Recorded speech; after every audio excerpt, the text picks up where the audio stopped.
Welcome everyone. Good morning, good afternoon, good evening, good night. Guten Morgen. Yeah.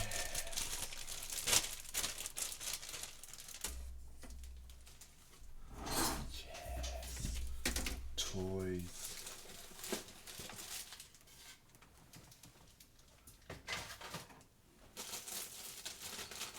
What size base is this guy on? Is he on a big one? Or is he on a medium one? Crocodile. Where does it say? Is it at the end of the thing? It is at the end of the thing. But it doesn't tell you if it's a 50 or a big one. Oh well. We'll find out.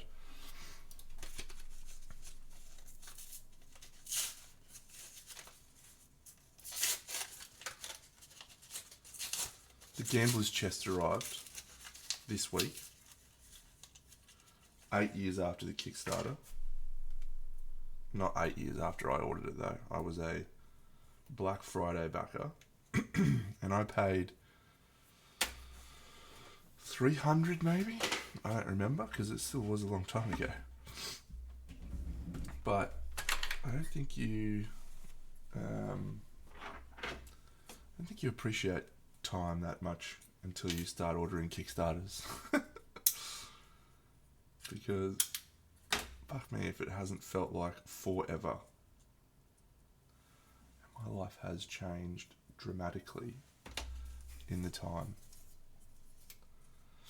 Alright. I have the assembly guide open over here.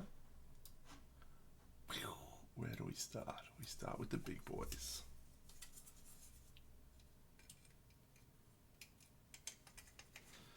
Yeah, it's just a funny thing. Kickstarters. You get so enthusiastic about the game and your models, and then that enthusiasm just gets no release. Maybe it's a good thing actually. Maybe it's a good thing for us that we don't get things straight away. Everything else in life is so immediate these days. It's good to have something that isn't.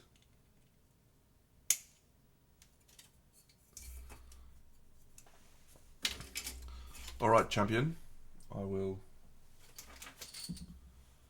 have a look at that. Alright. Time to whip out the old contact a professional, but I've got to grab a matches.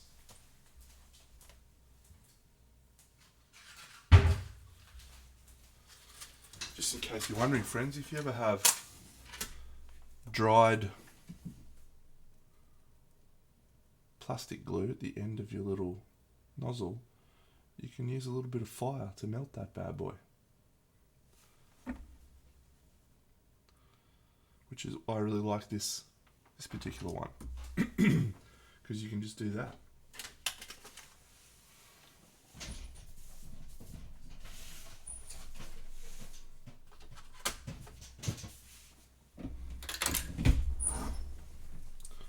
And then it will work fine. Whee!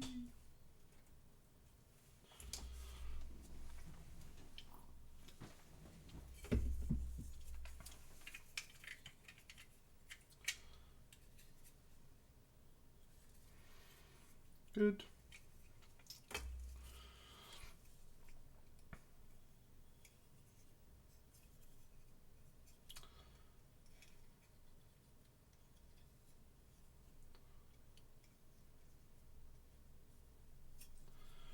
Pretty exciting moment yesterday in Australian sport.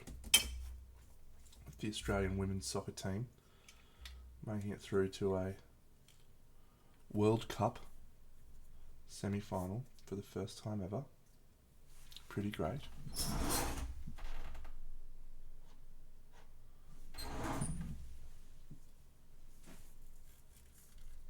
What little bit is this fucking thing? Man, I forgot how much I disliked assembling Kingdom Death models, eh? They're just excessive. Has this guy only got one? Only got one kit?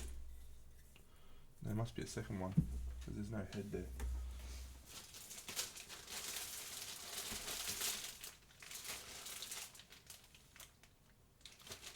Atlas, the King.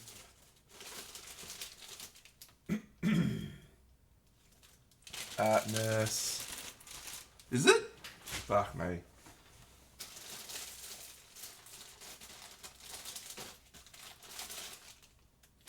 Man, there's so many cool models in this box. Woo!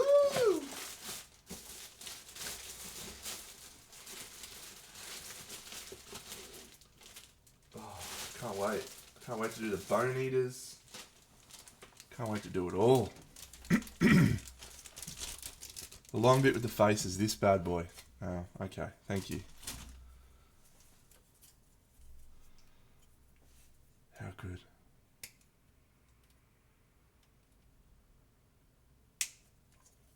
I don't know if you brave gentlemen have received your gambler's chests yet or not.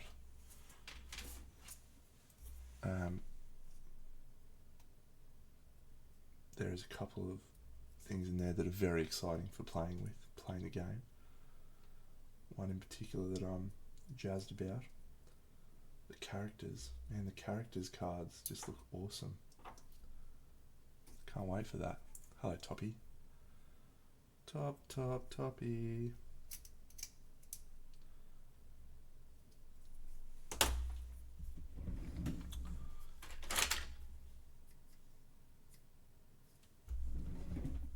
I'm going to switch to these. Alright, let's go, Dano. Get your shit together. Where does this go? Does this go up the top here?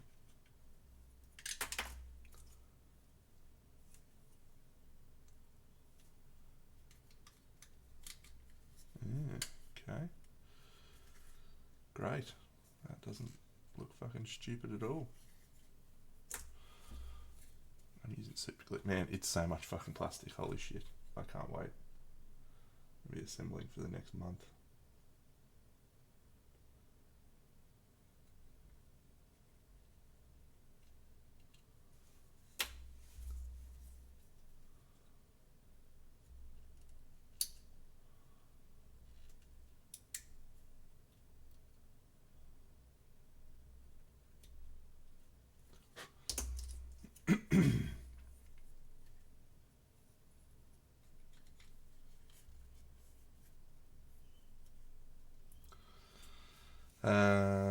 Zip Kicker, let's get you ready.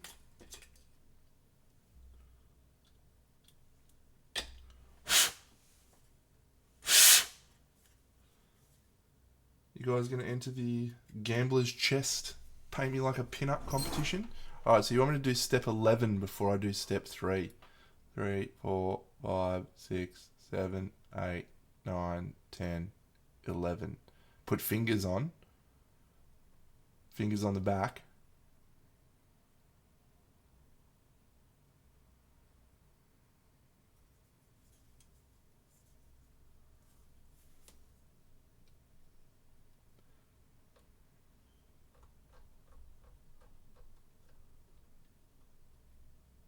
I see.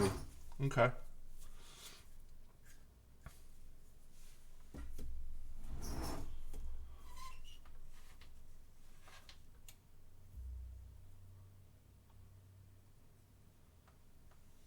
And it's this one by the looks.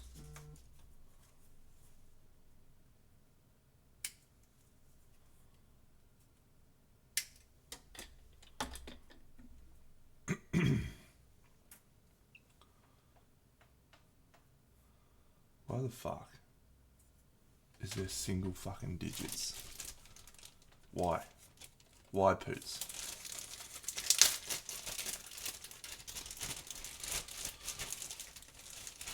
So, without spoiling anything, the character cards have pictures of all of the narrative sculpts. So you shuffle them and deal out when you have a survivor that gets named. And then you've got an actual reason to use your narrative sculpts. It's the fucking best.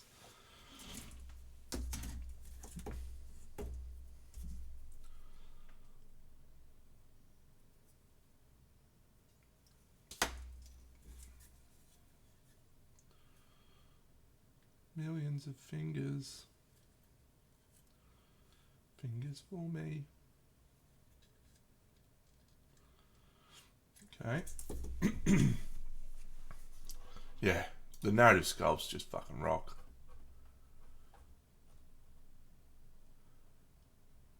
He's learned so much about, I don't know, model making. I don't think there is a better collection of models for any game anywhere. There's a lot of good little, I think, things that you can add like that in the Gamblers. We'll see if that's the case. Yeah.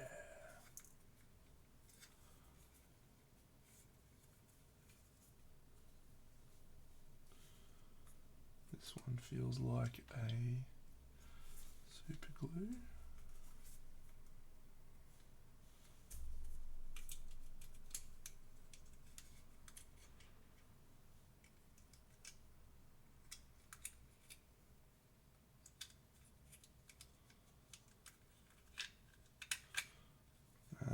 I see your point.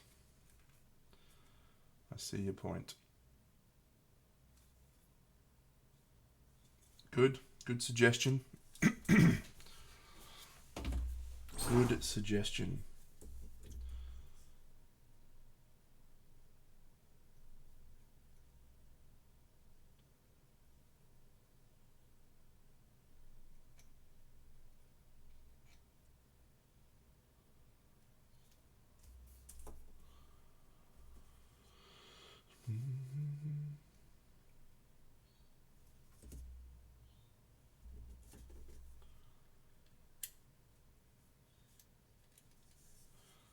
Hello there, Majar Aznabal.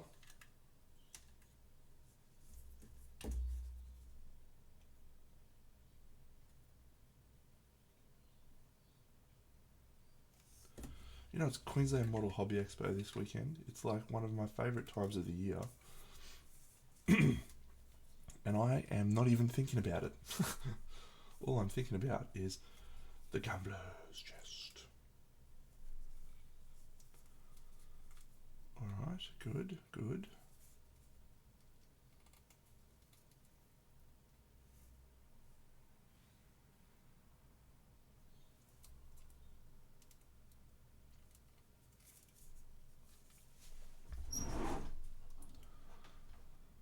Tail. Tail bits. As much as I enjoy using plastic glue for the ease of assembly, I prefer super glue because it holds its position straight away. Plastic glue, sometimes it can just fucking move around a bit. Unfortunately, no. The other plebs don't have as much flexibility in their lives as I do, and so they had to make a choice to go to either the Guilds Inn or QMHE, and they chose to go to the Guilds Inn, which I support as the correct choice. Hi, Mini Mansa, by the way. But they all suck. Yeah, that very close.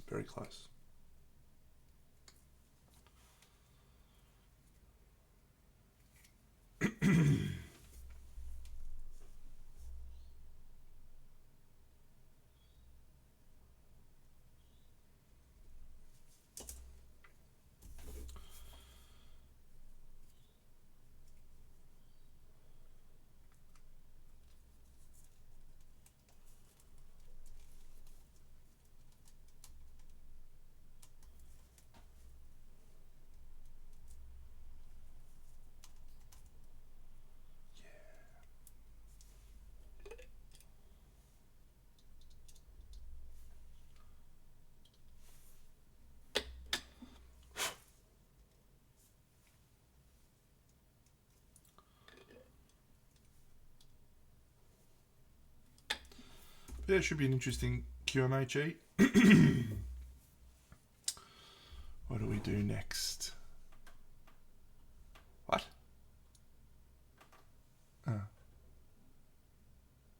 Let's just put those two bits together, shove it in, add the swooshy bit.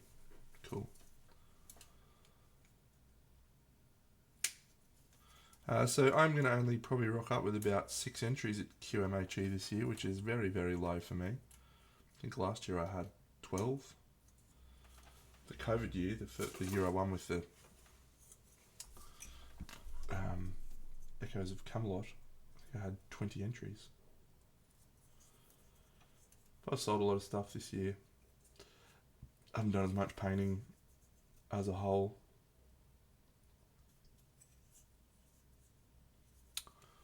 That's about to change, isn't it? Yes.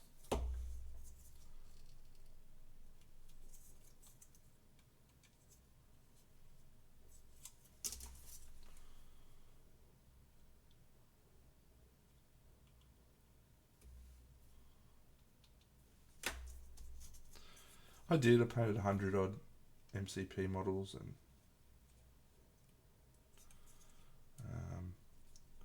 what other board games did I do this year?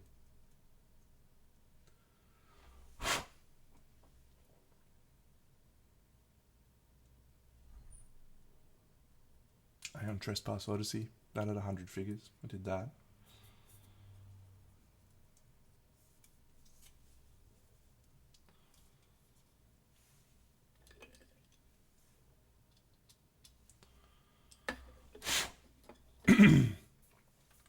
I have been working on this little pirate guy, and up until the Gambler's Chest arrived, I was pretty jazzed for him actually. I think he's going really well. Can't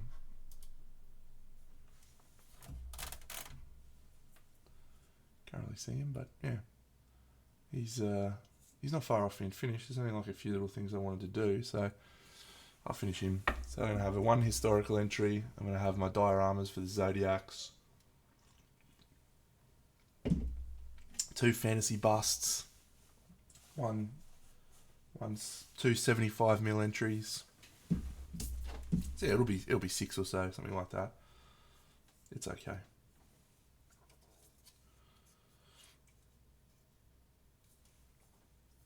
Good. Next step. What the fuck is that little bit?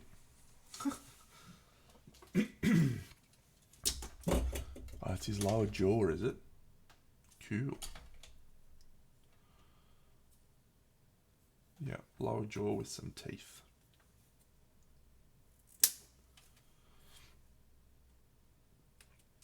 So I'm not sure what the overall consensus is yet, and there may not be a consensus as such. But I got to tell you, I was absolutely overwhelmed with the quality of the Gambler's Chest. Like, in terms of the card stock, it was a step up from the original Kingdom Death, which is saying something. But the quality of the card stock is unbelievable. The little booklets for the various philosophies and whatever they are, good. The insert, the little settlement box, like everything is just, no mate, it took 8 years. It's just crazy, absolutely crazy, to think that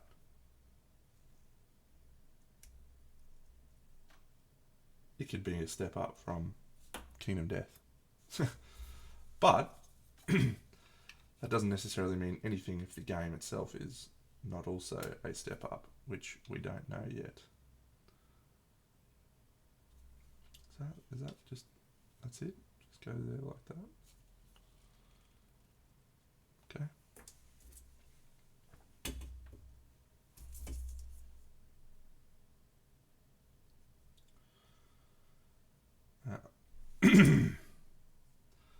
I haven't read all the rules yet.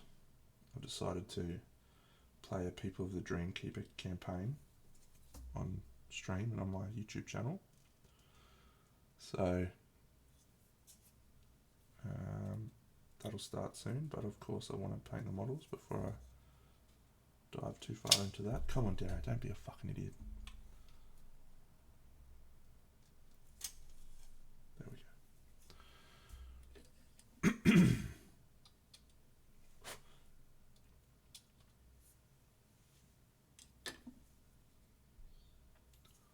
G'day, Froths. Tongue. Blah, blah, blah, blah.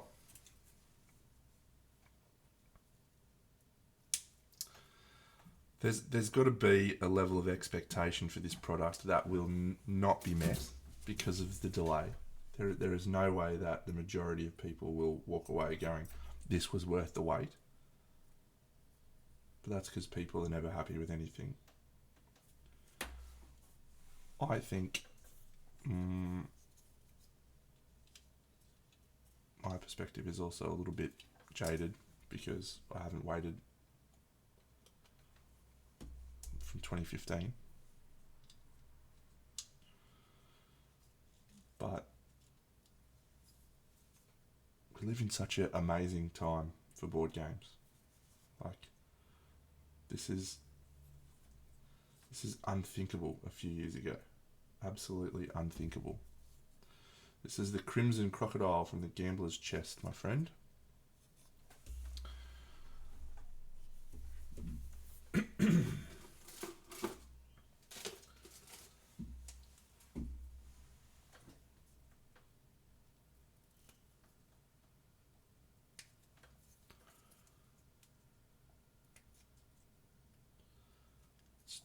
It's really cool to be alive in a time with so many cool toy soldiers, movies.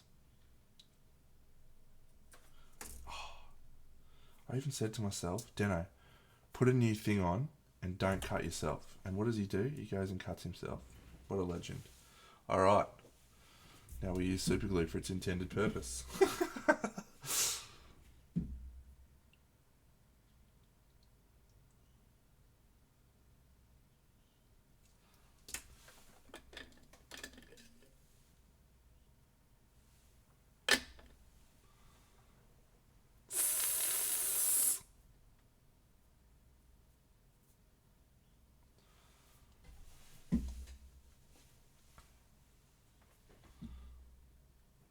Nope, didn't do a very good job.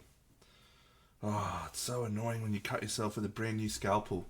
I had an old scalpel on there for ages and I was like, I'm not going to change it because I know every time I change it, I just cut myself. What an absolute spud.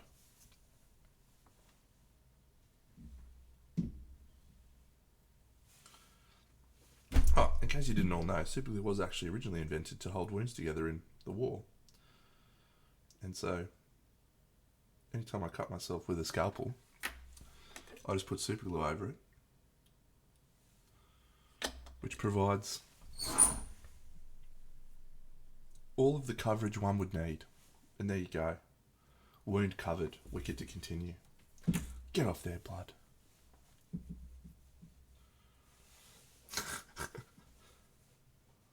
Crazy. Hello, Wound or Huddle. How does this go on? Oh no.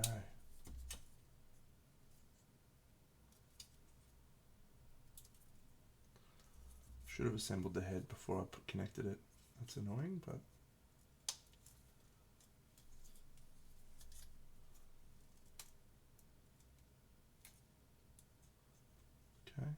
Okay. It has, Mitris, it has. It's taken its due.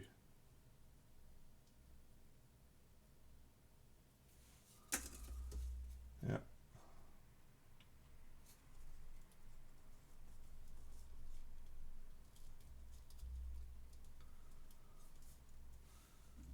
Going to be plenty of gap filling. Buenos dias from Brisbane. Well, I think it's Buenos noches right now.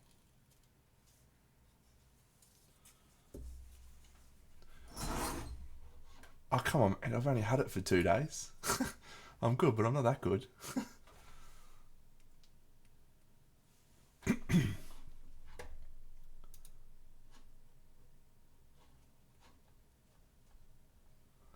Mm.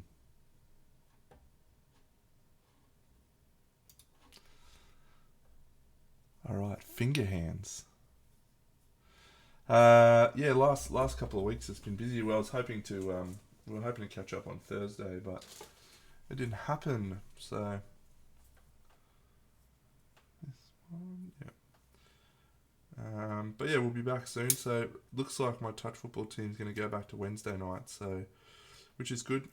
Bring back Party Monday and get cracking. Am I going to fill in the eyes? What's wrong with the eyes? With the swirly things? Is there a consensus that that's no good, the swirly things, or?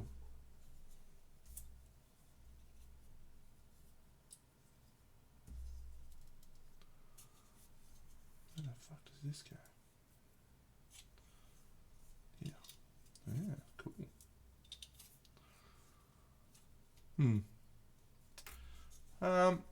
I like the eyes because the bone eaters also have them. And I don't know, just it's cool. It is a very indecisive team, mate.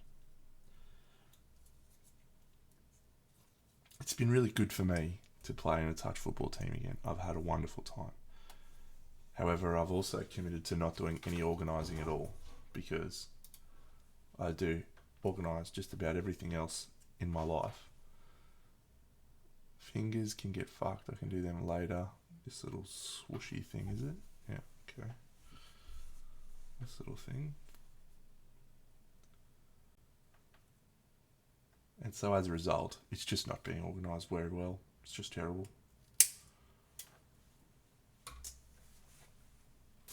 That's okay. I get to go and play games and have fun. That's all that matters.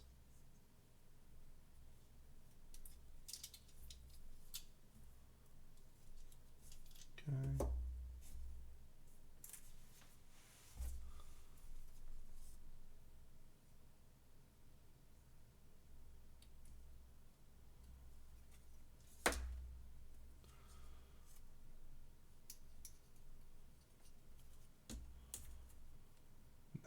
It's actually fine. It's a busy group of people, so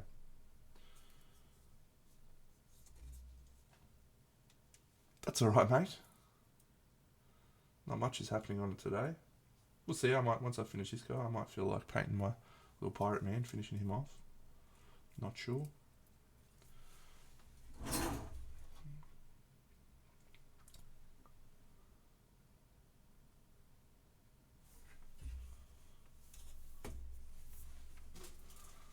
Mm.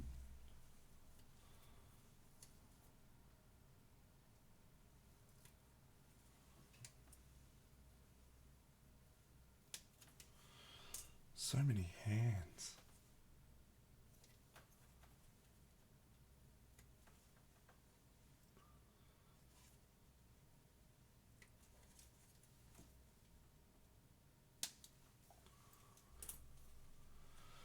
Timbo, Sydney is one of the most crummy places anywhere in the world. I don't like it. You can go and get fucked. Nah, Sydney's fine. I like Sydney, but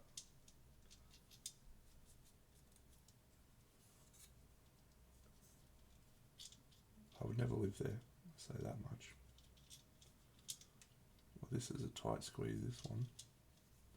Get in there.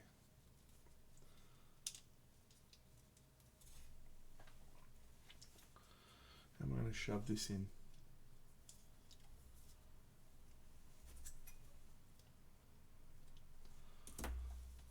Nah, Sydney's alright.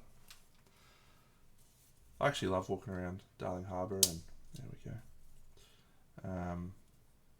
You know, botanical gardens, all that sort of stuff. It's nice as, but yeah. The thing I've observed about Sydney How do we sleep while our beds are burning? Everyone's in a hurry. Everyone's just always in a hurry. Everywhere they go.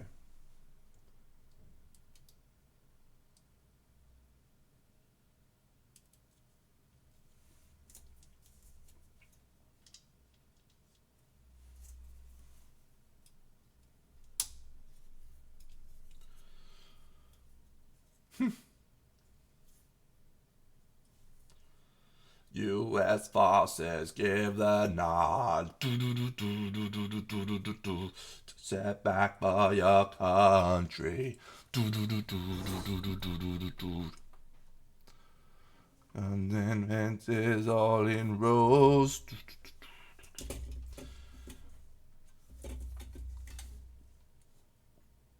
Yeah, everyone's just in a hurry. That's the thing that gets to me. People are genuinely rude.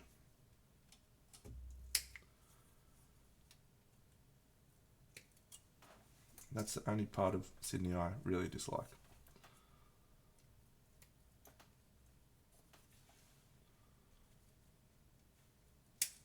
Brisbane feels much more friendly. Melbourne's somewhere in between.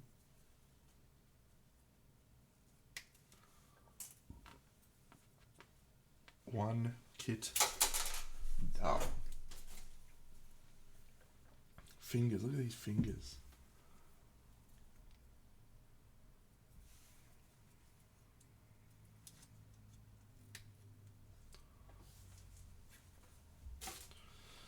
But the Guiltin was awesome. Bucks and I are still pumped to talk about it. We haven't talked about it on stream yet, but it was great. Cool time. We had fun.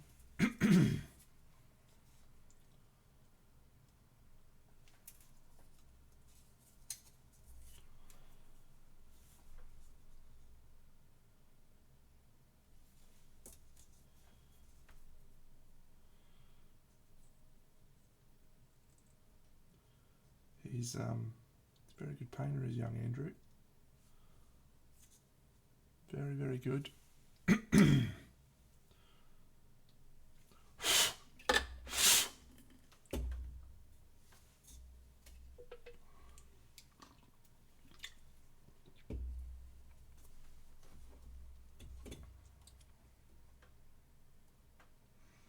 I'm not doing those little fingers yet. They can get fucked. Done that. Those two. This one looks like. Yep. It's going here, is it? What the fuck? Yeah. That. Yeah.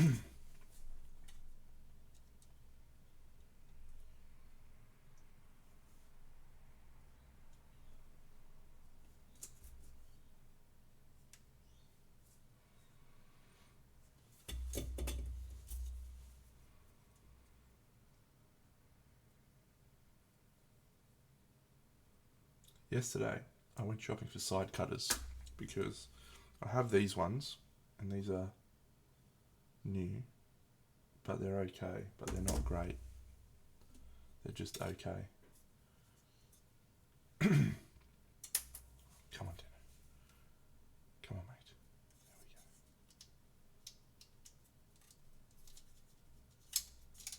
Come on, mate. Yes.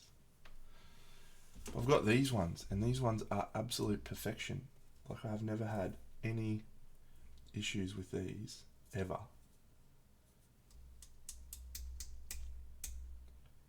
They've clipped perfectly, but these ones have just got a little bit too many things. And I went to the shop to buy them where I normally buy them from. They've been out of stock for a couple of months. It's very annoying.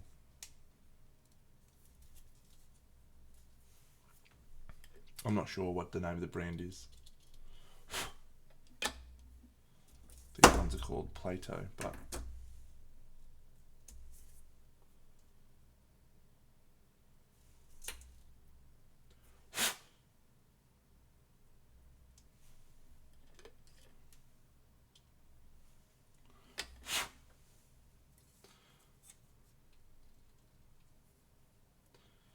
Plenty of gap filling on this boy. Yeah, I saw some Tamiya ones. They were like $80. $80 is outrageous. Ugh.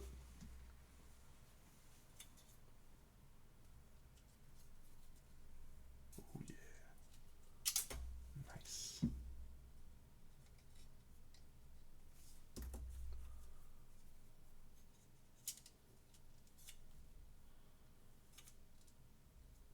Okay. Stuck there. Little fingers on top can wait. Big long fingers along the back.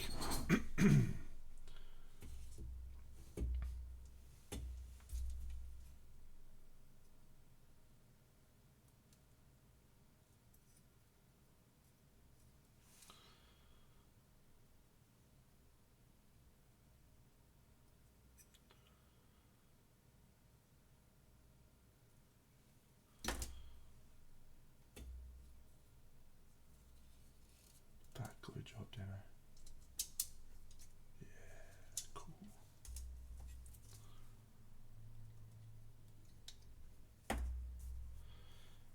Doesn't surprise me. Yeah, cool.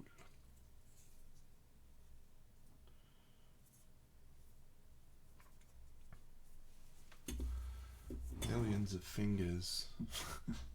Fingers for me, done. Yes, Legos. Let's go, legs. Surely I don't need an assembly guide for these legs. Surely I can figure this out myself.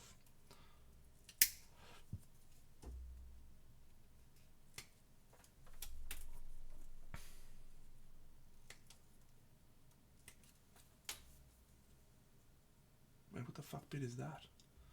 Another leg.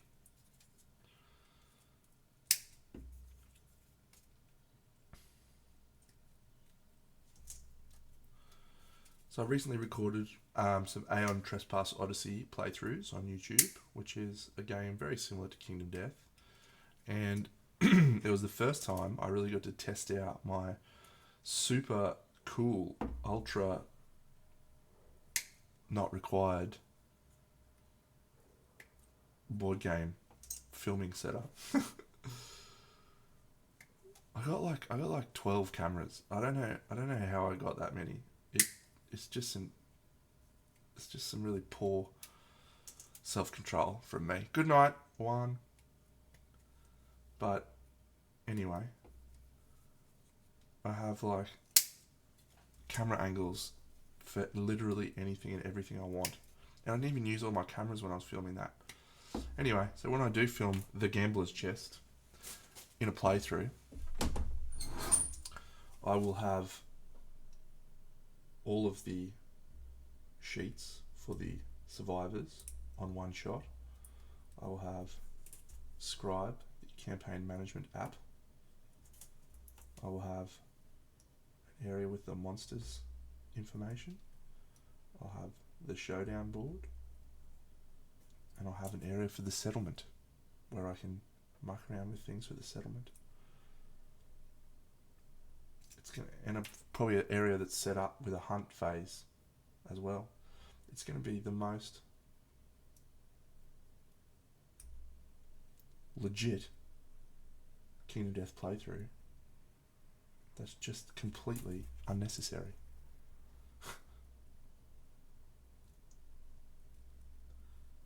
I can't wait.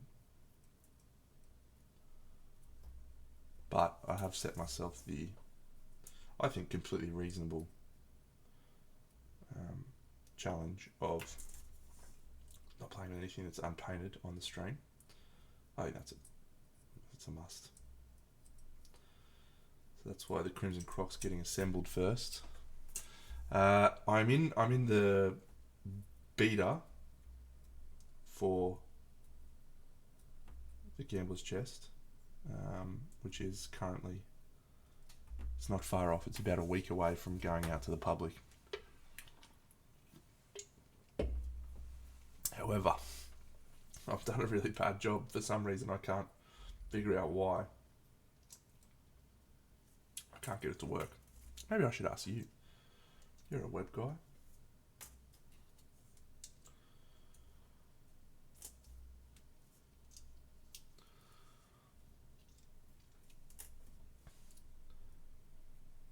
Yeah, the dude, I don't know who he is. I don't know his actual name. I think it's maybe Anthony or something. He's a fucking jet, man. That guy is a fucking rock star. He hasn't even got his copy of it yet. Other dudes got their copies and then like updated stats in the in a spreadsheet, and he's just updated it all. What an absolute fucking champion.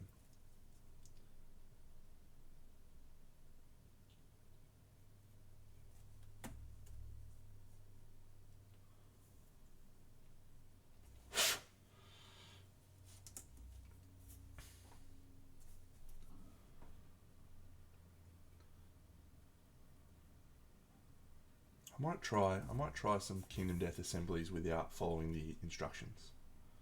I reckon that'd be fun.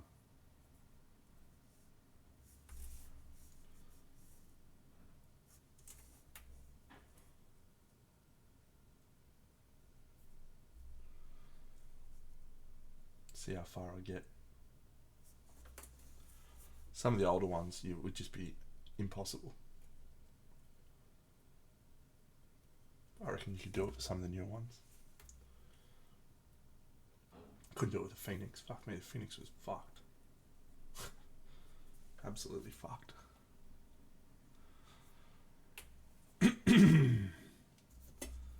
Alright. Let's figure these out. That definitely goes there. How good.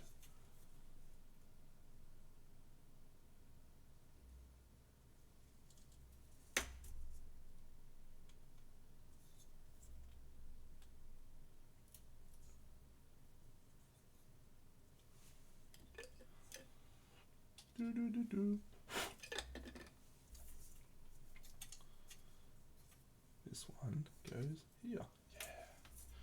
Yeah, the Lonely Tree one, I did that. Oh, I gotta paint that, actually. That's the only... Well, I've got a fucking shitload of models that aren't painted, but they're all like narrative sculpts and cool little girls. But I haven't painted a Lonely Tree because I actually realised the other day, I thought I'd played every single piece of content that Kingdom Death had to offer, but I haven't played the Lonely Tree. I have not played a campaign where I've actually come across it, which is equal parts exciting and scary, because from what I've been told, it's not a very good and well-rounded expansion.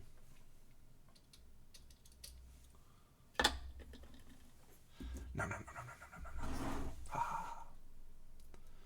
Legs all in. Just got to do the rest of the fingers. That looks like a big base, I reckon. I reckon that's a big boy base.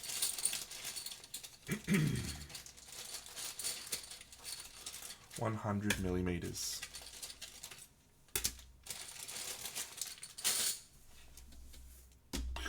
Yep, big boy base. Cool. I'm not doing any basing because I need to order some more rock things and stone face bases, but that's cool. Just got to figure out where these fucking fingers go now.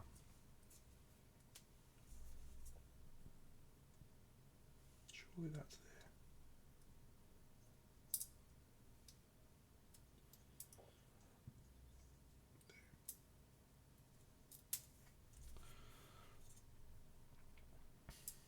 That's impressive, Top. It's only taken you, what, 6 months? That's not me being facetious either. I know that sounded like I was, but I reckon you've moved through at a good clip and it's a good quality result.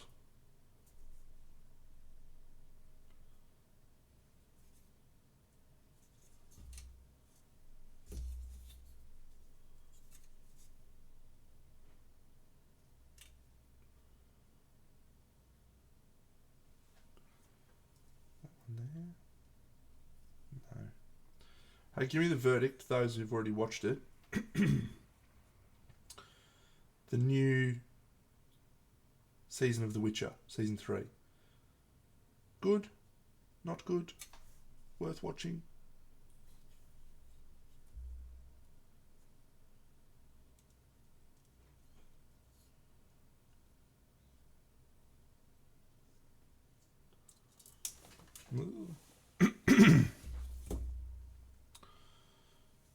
Yeah, I mean, I've enjoyed The Witcher a lot, but I know nothing about the lore. I've never played the games, you know.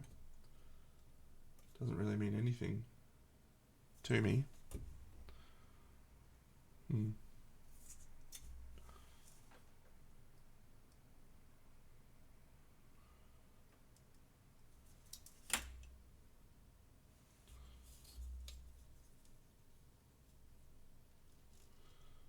So I just enjoy a good show, and it seems to be pretty good.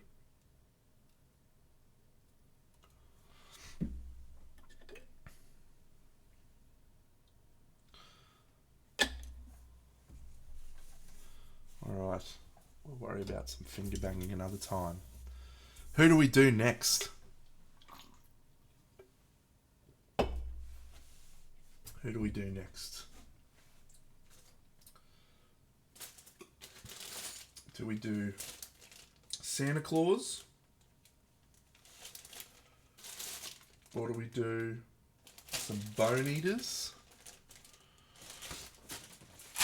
I'm really jazzed about the Bone Eaters. I think they're fucking sick.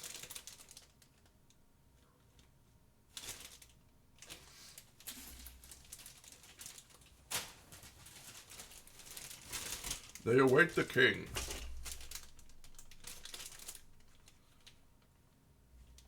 Man, Santa Claus is going to be sick. He's a fat fuck too, though. Look at how many bits he's got. That's Gambler. That's Santa.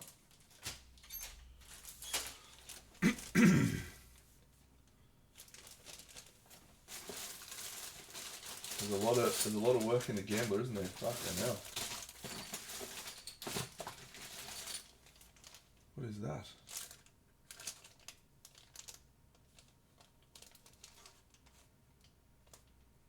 There's just an overabundance of fucking models in this, isn't there? I feel like Bone Eaters is the right answer. What are you?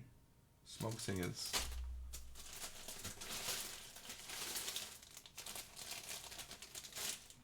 More Gambler. Fuck me, the Gambler is like 1,000,000 pieces. Holy shit.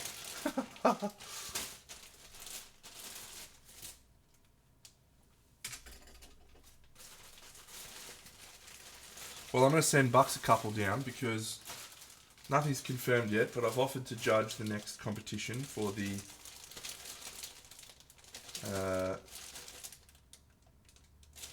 Discord. Offered to judge it. Very graciously of me. What a kind and wondrous man I am. What is that? Is that God Hand? Yeah, cool. God Hand. What are those little bad boys? Oh, they must be a Bone Eater bases. And so that's nice of me, yes, thank you. But one of the suggestions I made for this next... Fuck me, that's a lot of fucking things. For the next one is...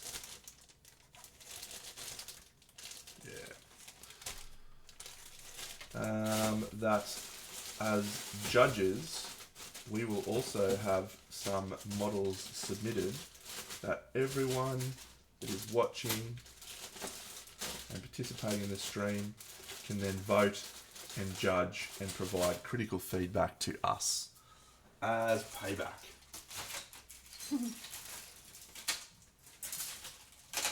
95% likely was the intent that it would be narrative sculpts, not monsters.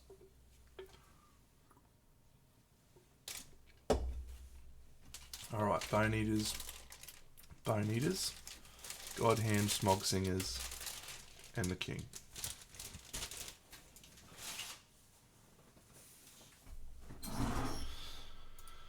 Good one, Shamroy. Seamroy. Semius. I am judging Crimson. See you, buddy. I'm judging the Crimson Brush. In theory. And I am also going to be judging the Kingdom Death Discord, which is called Lantern's Reign painting competition, which we'll be hosting for the Gambler's Chest.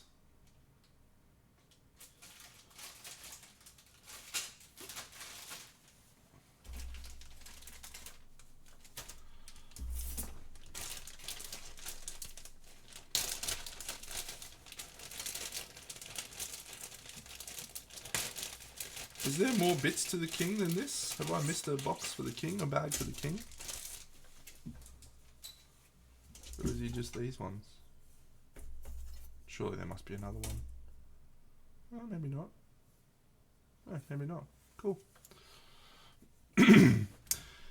Yes, so after having a discussion with Seb, the wonderful man, we've made the decision to eject him from judging at Crimson Brush for the pure and simple reason that he is already judging so many events in Australia that we want him to participate. But it's also good to have different voices judging different events. Whilst Seb and I have, similar feelings. We had some good discussions about things that we like and dislike. Having me be the head judge of Crimson, him being the head judge of the guilds in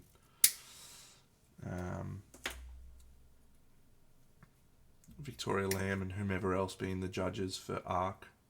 That's a completely different perspective on miniatures, and will hopefully give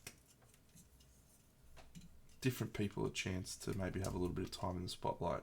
Maybe, we still look at a lot of similar things, right? So I don't expect that we're going to have a huge variety of differences in our perspectives, but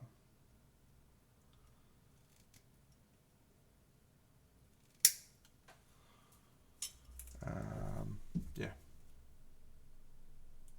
I think it's the right move. Seb thinks it's the right move, so we're doing it.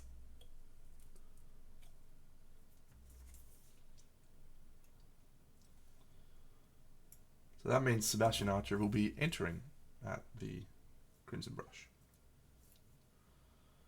It'll be Dave, Kyle, and myself will be the judging panel, with a possibility that we'll have an international guest coming over and they will take over, but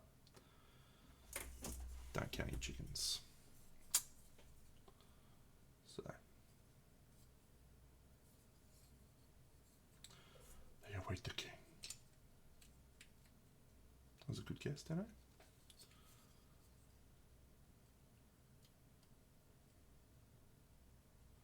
Red Ave.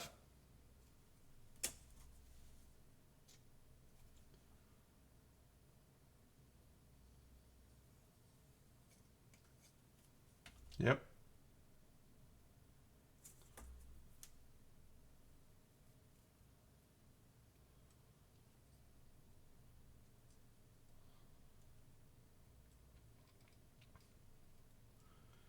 Yeah, unfortunately, my first option was Sergio. He's not going to be able to do those dates, which is a bummer, but we'll be fine.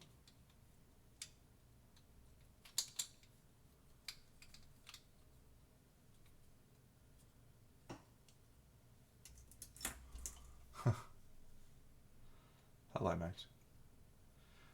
Yes. I don't know if this is a good thing or a bad thing, but generally, workshops here don't tend to do that well unless I am involved. There's been one exception, which is the Cult of Paint with Mark Masklins.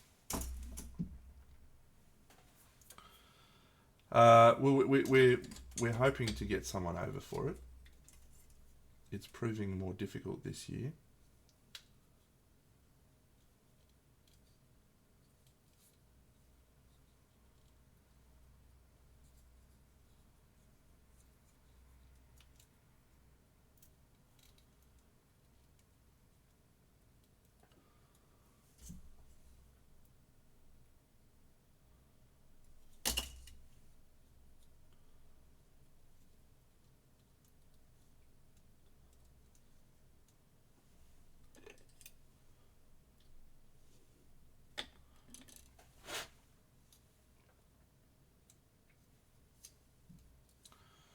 Okay, now this one must be in the middle. Oh fuck, I should have definitely done this one first, shouldn't I?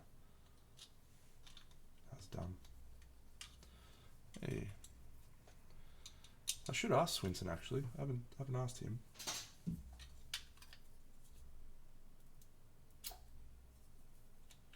He'd probably be keen. The great man, Eric Swinson. Yep, alright.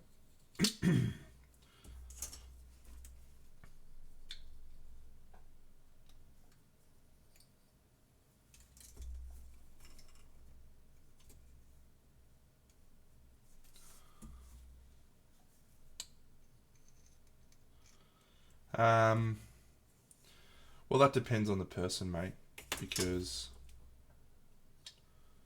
what a Natalia deems as a successful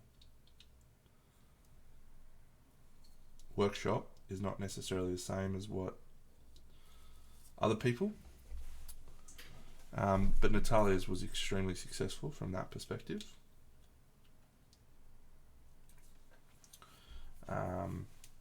Yeah, she got really, really good attendance. We sold out every class. We had to put a second Sydney workshop. Well, you can't have covering your costs as your outcome, because they're giving up 2 months of time. They need to make a profit. Like that's for most of the people that would want to come over, that is their actual profession. So covering costs is not enough. They need to make a profit for that period of time.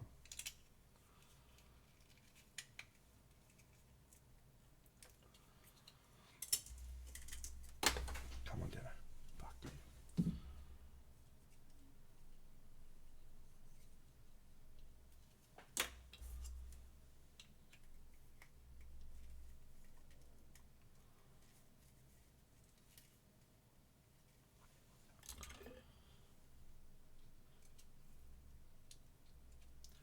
So it depends what Christoph deems as successful. I can probably drum up, for most people, somewhere in the vicinity of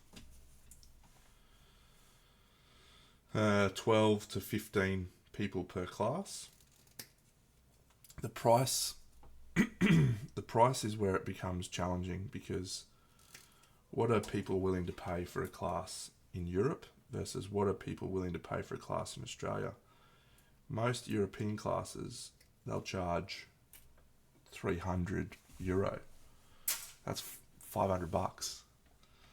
I just don't think we would get as good a turnout if we are charging $500 for a class. Unfortunately,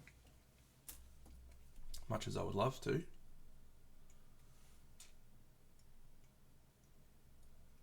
Now I know that Masklins did charge that much and he was successful, so maybe my perspective needs to change slightly.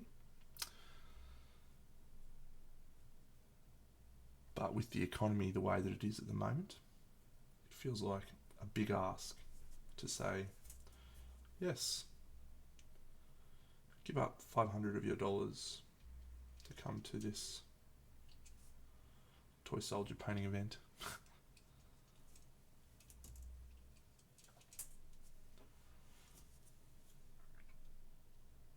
I will keep it in mind. We want to continue to grow the scene. Like, that's my goal, focus for Crimson.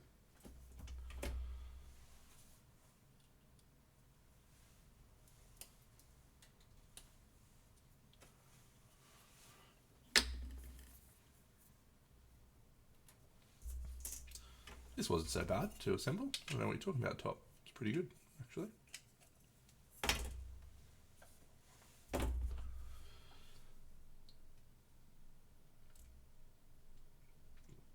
Sponsors on board in what context, mate?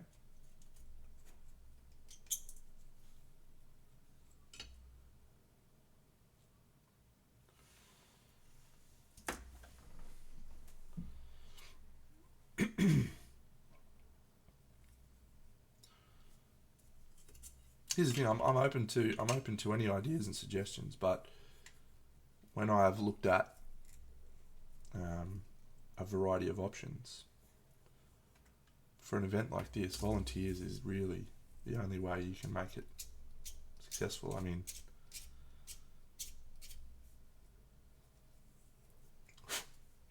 there's just a lot of work that goes into it behind the scenes. I mean, for every class that we've done in the last 5 years in Australia, I've put in weeks of work to make that come together.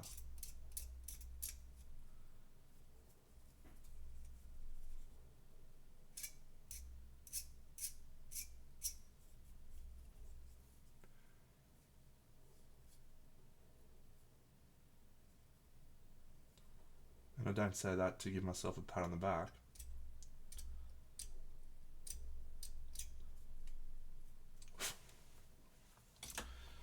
It's just because of our location. Someone's got to do it.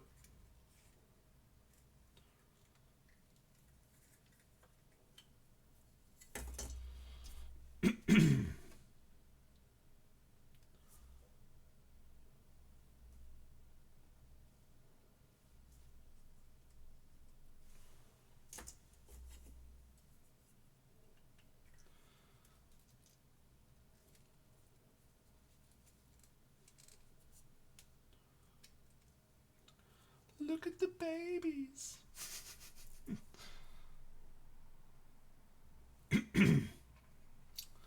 Something that I'm actually perplexed on and looking forward to reading about in the story is that this guy has a quarry. We can hunt this guy.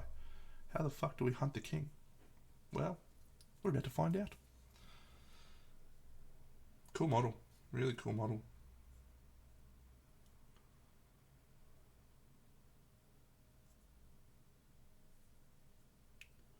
Haven't used the build guide yet. Come on, Dow, you can do it.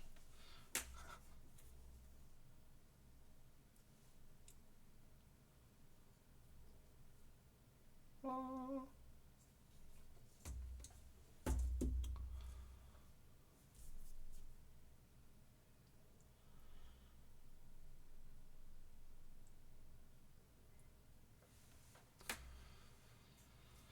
Well, I believe we already have plans, and I've asked Seb to talk to you or Jimbo about shirts.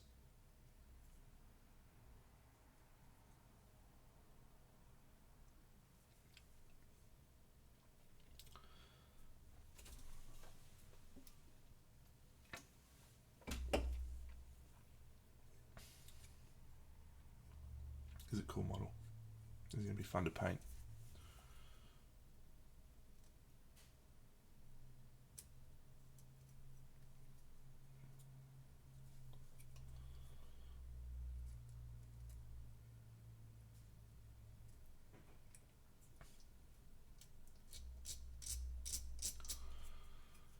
It's going to be real fun. Man, I'm so jazzed for this fucking set.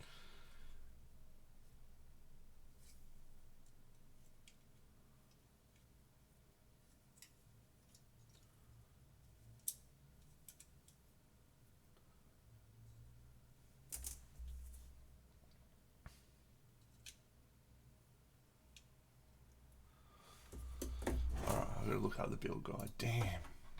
So sure I wouldn't need it. The king. Oh, the king's not even updated yet. Boo. Boo. Boo. Man, these bone eaters are fucking sick.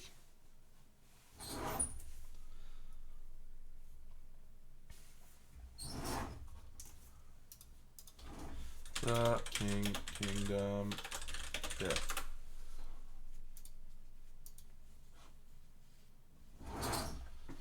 This swirly one goes around from here, does it?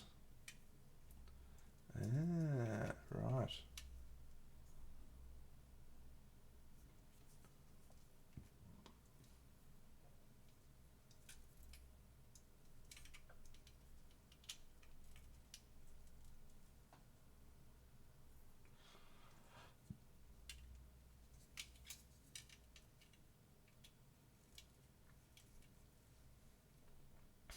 Good. That's a super glue join.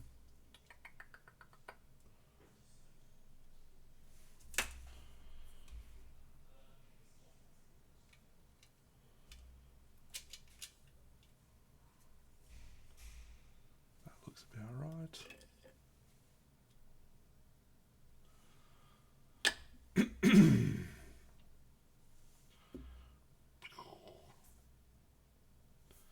And then where's this one go? This one goes over this side. Hail to the king, baby. What a cool model.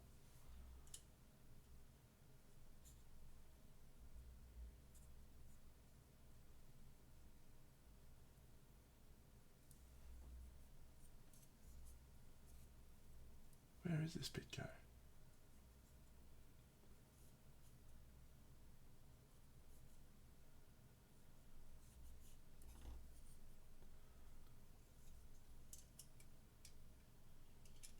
Any one of you legends know where this bit goes?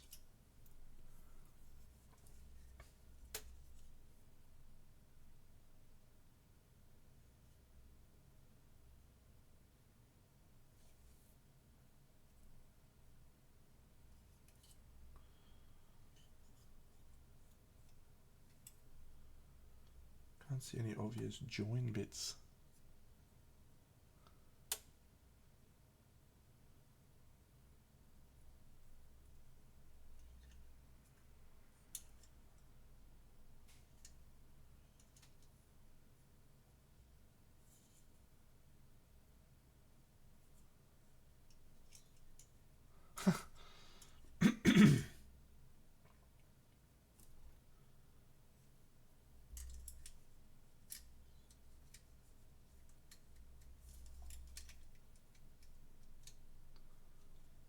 Kingdom Death does have an extremely high percentage of dongs.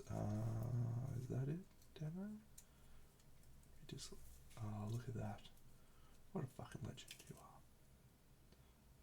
What a fucking legend.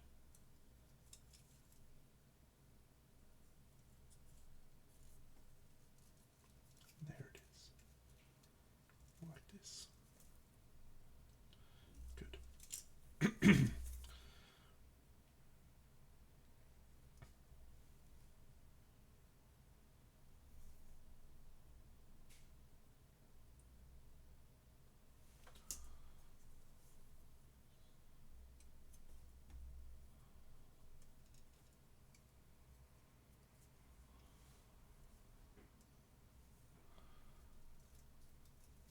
Thank you, Midris.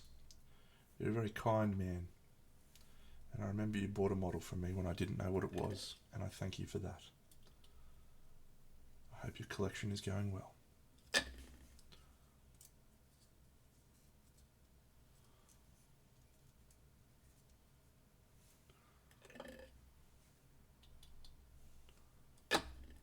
Good. pleased to hear it. Glad to have contributed in a small way. Is that guy 100 mil as well? Or is he 50 mil?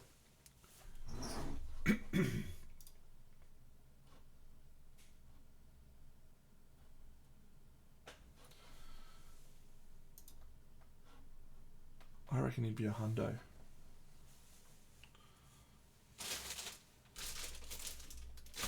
Just ballparking it.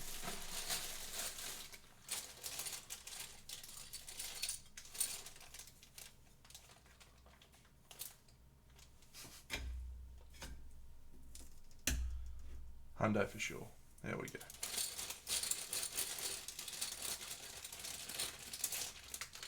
That one, me.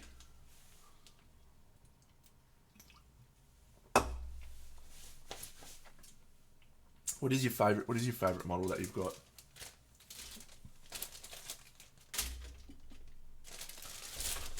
Bone Eaters.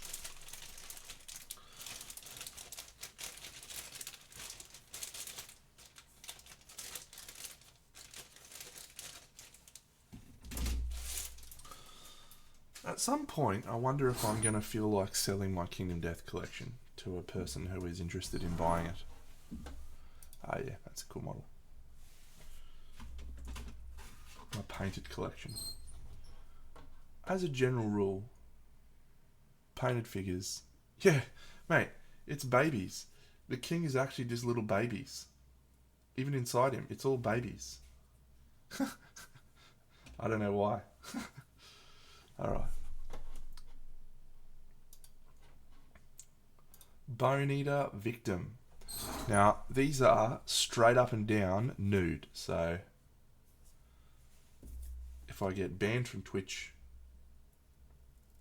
it's a price I'm willing to pay.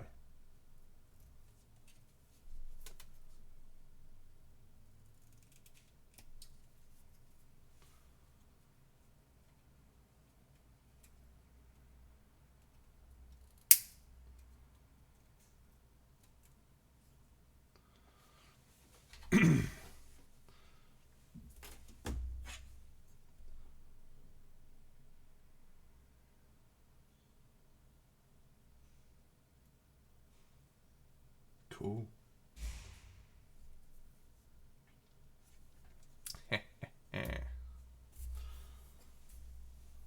Oh. Damn, these Bone Eaters are gonna be sick. It will be nice.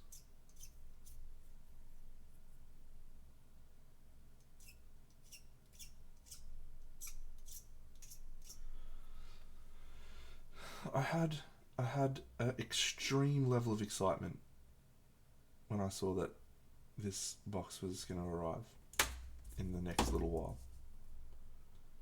And I almost couldn't believe it when it actually did. I think there was a part of me that thought, yeah, it's not going to happen. I've just given away X amount of dollars for something that's never going to turn up.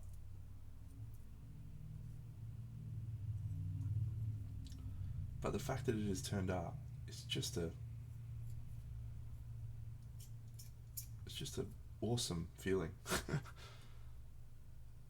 I love games.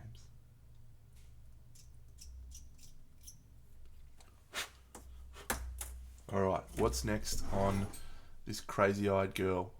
These Bone Eaters are so cool, but they have different faces. You can go for crazy faces or like angry faces.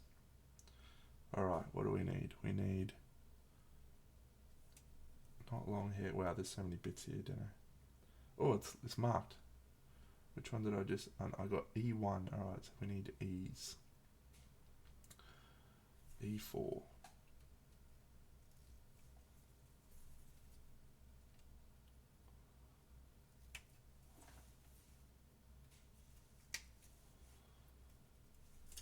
E8.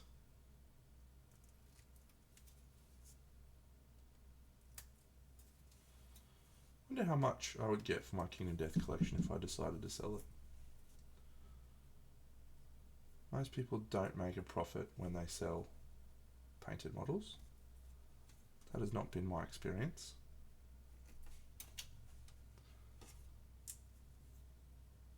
which I feel very fortunate for.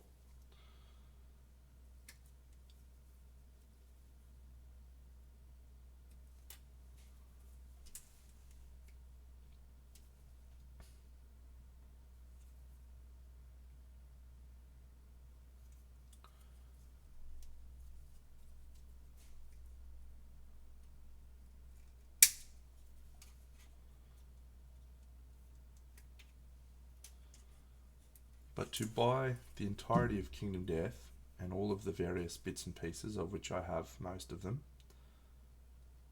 you're looking at US. This is not any like any of the first runs or any of the stuff that doesn't have game content. Literally just game content. Midris has got all the fucking other ones, a legend. But just game content stuff, I think it runs about $4,000. That's not including the new expansions, which I don't include in that, because I haven't got them yet. It's about $4,000.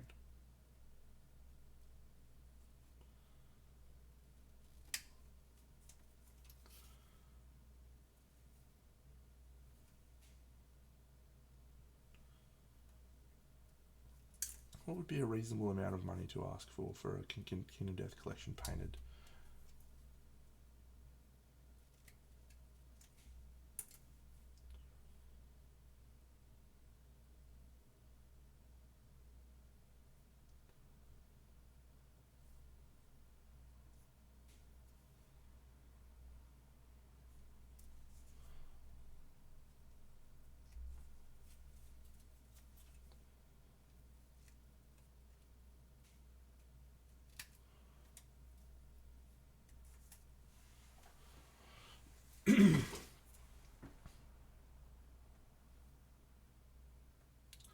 And I'm not sure I want to sell. I enjoy the game too much, and I like the models.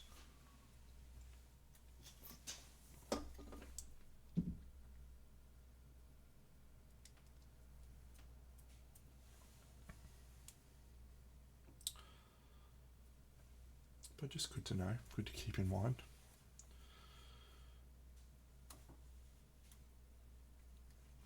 Do you reckon 10 grand's out of the realms of possibility? Do you reckon 10,000 US would be too much?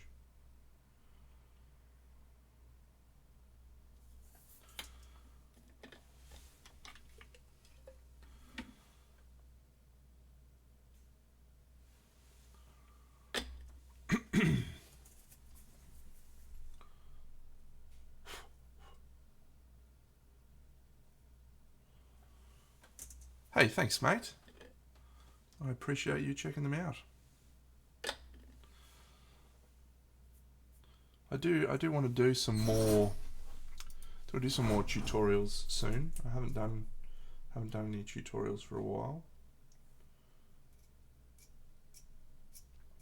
Thinking about putting together some more. Had a really good time with the Oathsworn videos that I did.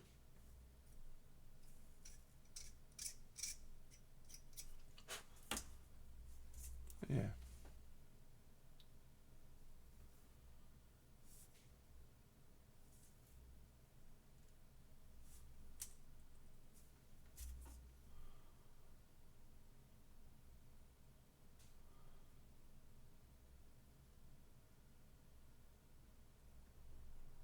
Ask him if he wants to buy it, or ask him how much.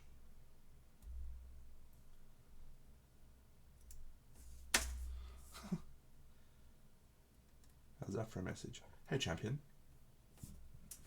Here's my Kingdom Death collection. Do you want to buy it?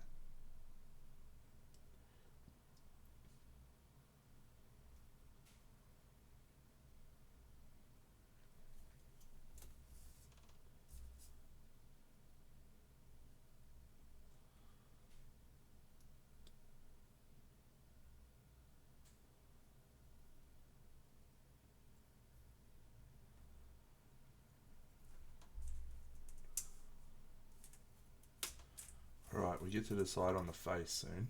That's going to be very exciting. We get to have a good discussion about which face is better. I'm going to help you all decide very soon.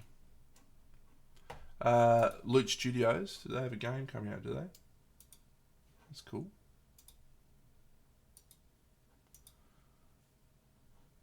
I've selected the wrong option. We don't want that, don't I? We want this window capture. Yes. Cool. Let's zoom in on this face.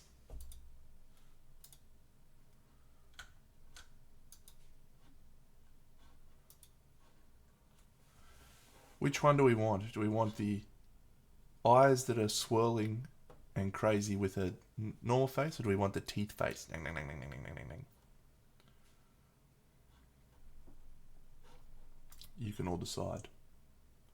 I like both of them.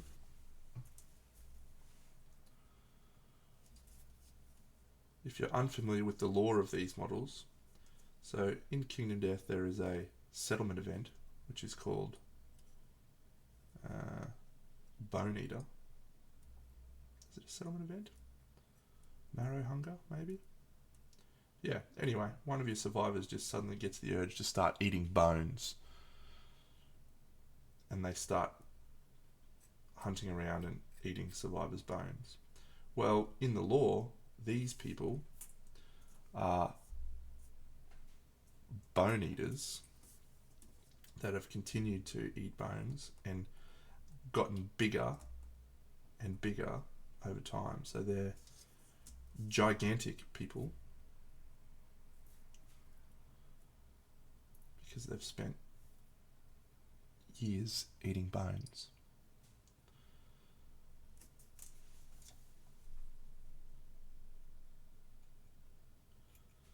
And they come out as a hunt event.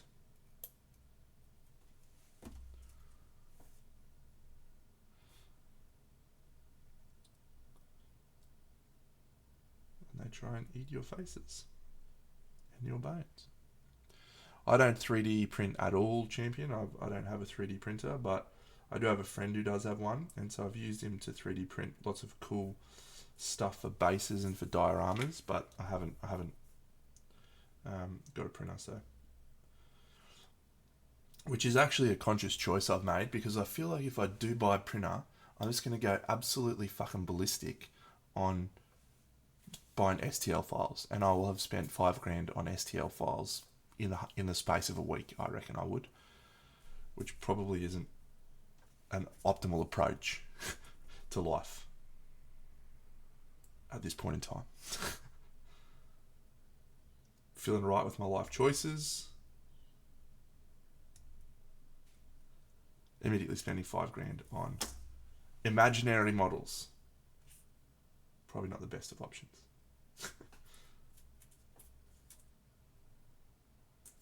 What is this? What is this bit? Is that teeth for the ground? Yeah, cool. Which base is hers?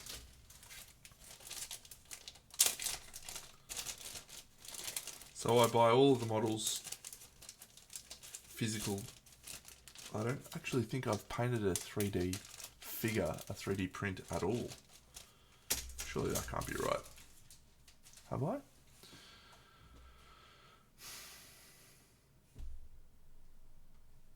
Can any of you guys think of any 3D prints I've painted? I don't think I have. I've definitely done like models on bases, like terrain and stuff. Yeah, it's a genuine like thing that can happen, hey? Are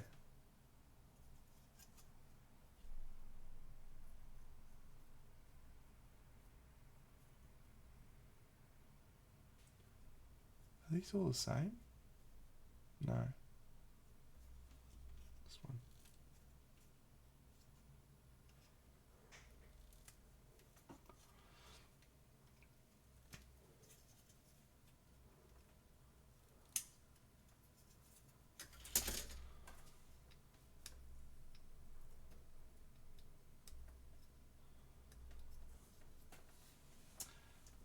Yeah, I don't have time for that. I'm just here to paint my cool toy soldiers. That's all I want to do. Yeah, this must be the right one for her. Cool.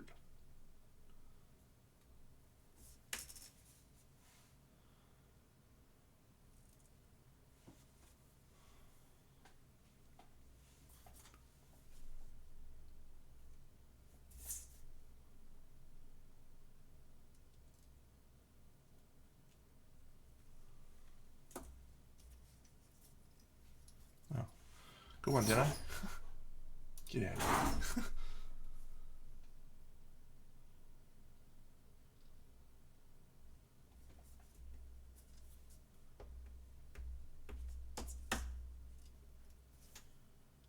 She's a bony to make you work hard, make you sweat hard.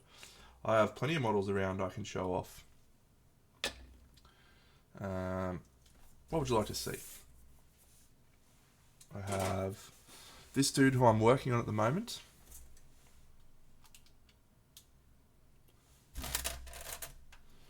So he's not far from being finished. 32mm models. Yeah. Here is a Kingdom Death Survivor. Dude. Can't remember his name. From Black Rock. He's a cool dude. I have a whole pile of my Marvel Crisis Protocol models just up here. So I did all of these in 2 hours. So I did all the MCP models, of which I have 105 in 2 hours. And if you want to see, most of those were actually done on camera. So you can actually go and watch the paint job of most of them. Yeah.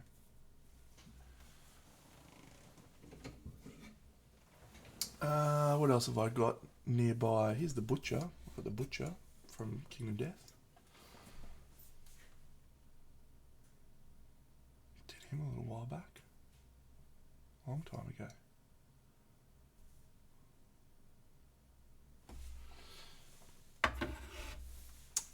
Yeah, most of the stuff I paint either falls into one of two categories: gaming figures or display figures. The gaming figures I try to do super quick. So here are some of the examples of super quick models. Thor, the mighty Thor. 2 hours. Big Blobberino. 2 hours.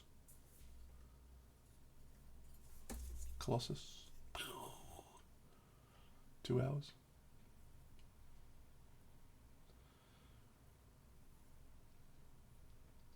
There's lots of tricks you can use. Well, I can use. I'm sure other people can use them as well.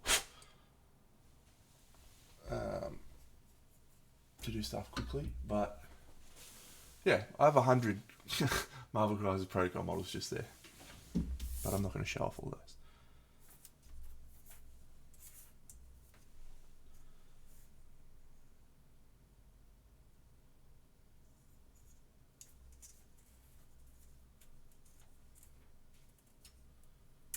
Whee. It's very much on the fly. Yeah, if you watch or spend any time watching my stream, I literally just make shit up as I go. I'll be like, yeah, let's do this color. Oh yeah, let's try that. Oh yeah, fun. It's very chaotic on here. Sometimes I cut models in half in the middle of a paint job.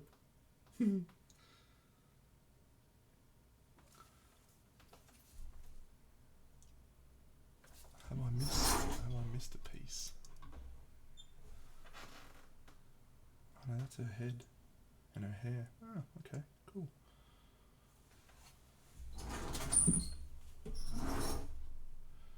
Yeah, we just wanna have fun, mate. That's all it is.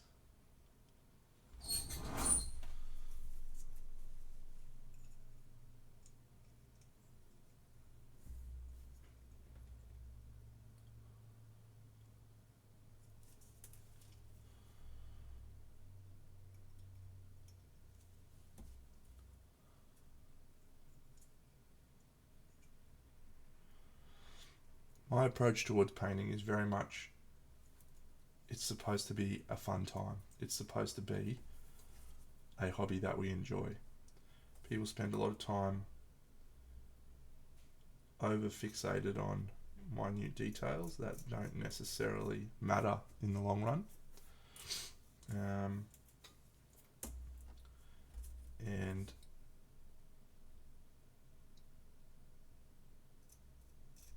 So I spend a lot more time trying to make things look interesting and fun than making things look perfect. Smooth transitions is definitely a loose term, but there's a few things that I do. I have a particular approach to painting that I like to call over contrasting. So I do lots and lots of highlights very, very sharply, and then I use a glaze or a mid-tone, and glaze is probably not the right term, but because it tends to be more opaque than a traditional glaze.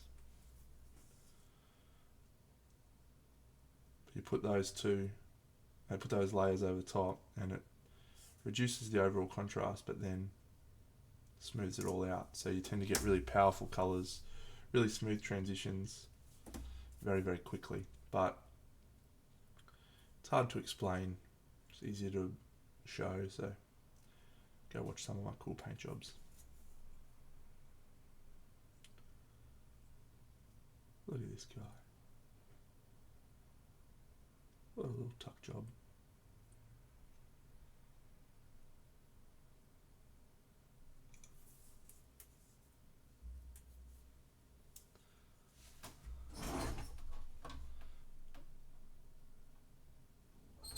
Ah, that's why it goes this way.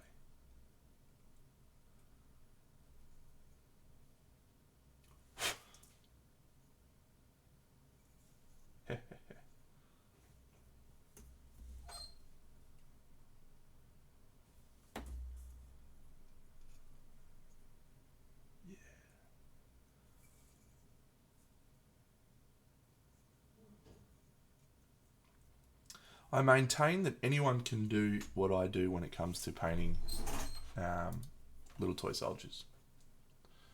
Anyone can do it. But unfortunately, there's not been many people that have been able to do it.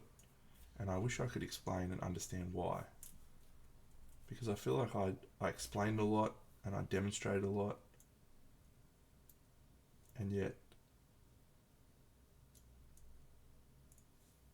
it doesn't feel like too many people are able to replicate it.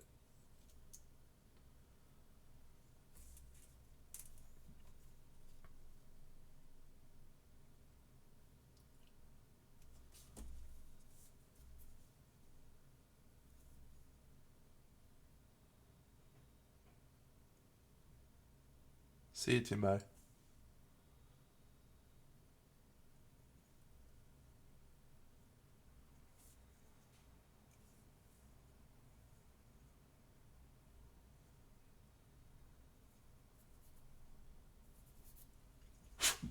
Yeah.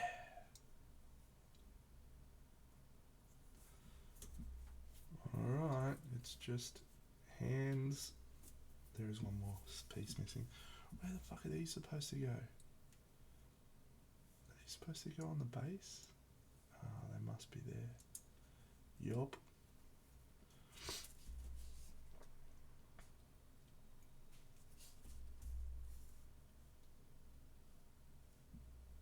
Nom, nom, nom, nom, nom.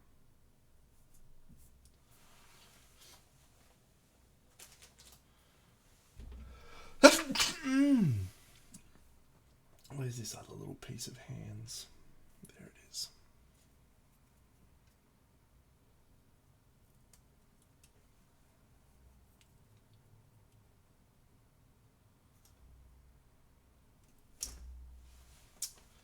Yeah, I'm not sure what it is, but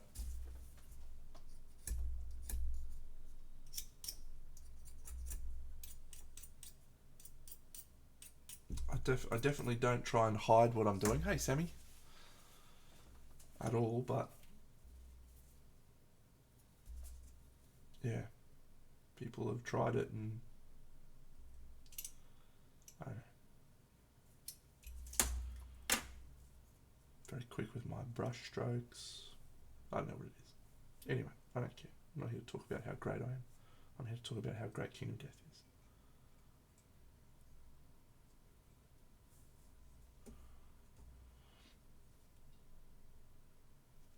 I do enough talking about how great I am.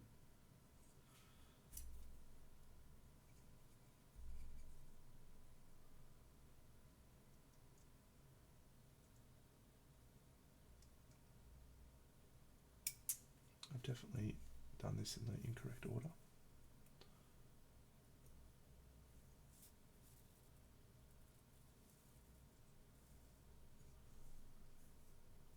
You fucking idiot.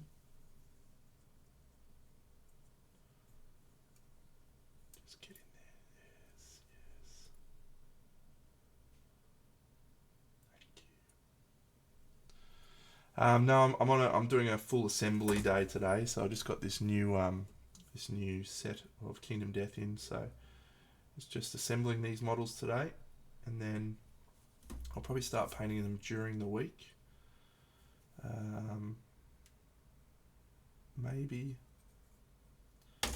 Maybe next Sunday I'll start in earnest, but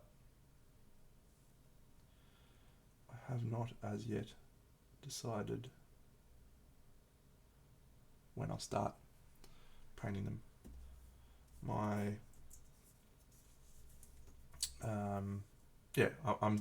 I'm probably going to do some painting on this guy today, later on today. I don't think I'll do any on stream, but that's for a painting event in Brisbane this coming weekend called the Queensland Model Hobby Expo. I put those hands around the wrong way. Come on, Deno.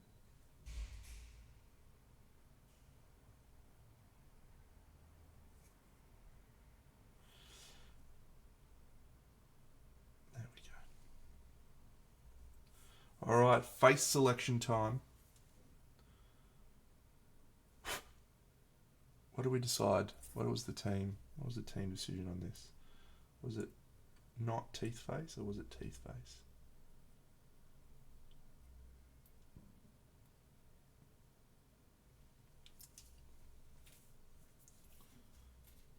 Teeth face.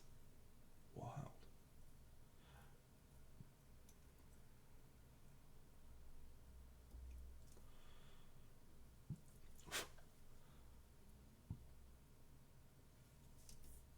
Teeth face, no teeth face.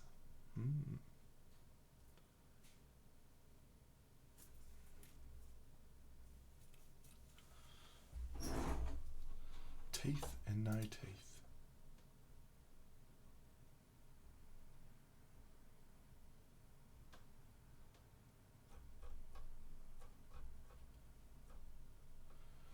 She's done.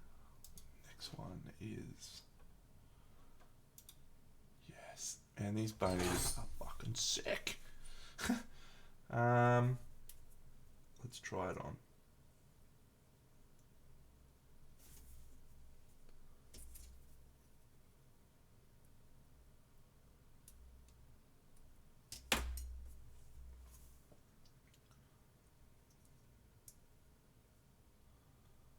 That is no teeth.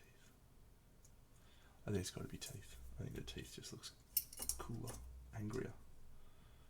It's supposed to be bad guys.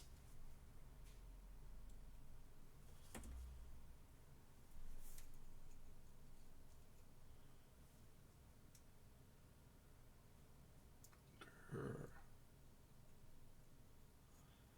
Yeah. She's great. I love her. Next Bone Eater is a skeleton. Chick holding a skeleton. How good is that? She is number C by the looks of things.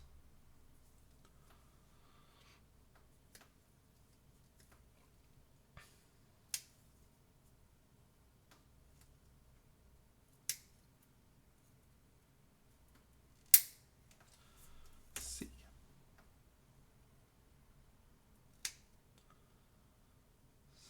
Oh my god, this is so sick. She's holding up a skeleton. I can't wait. Minimancer, let me check tracking. Where's your model at?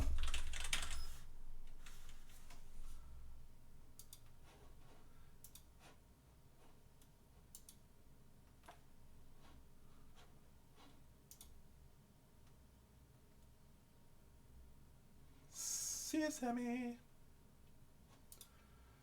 On Friday, the flight departed. Great.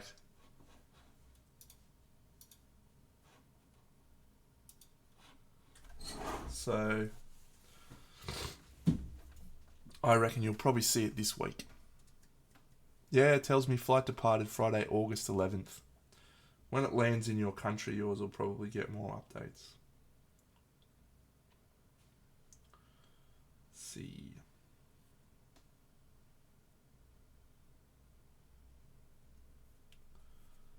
See.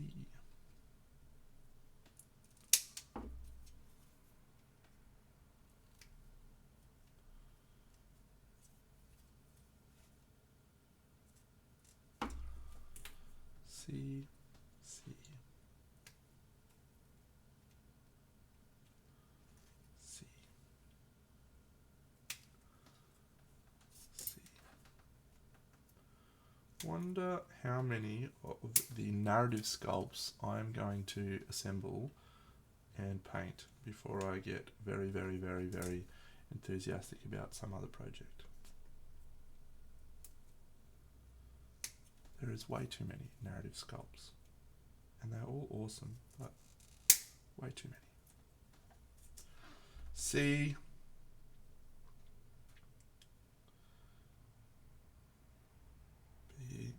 B, C, teeth, your teeth, you later. C4.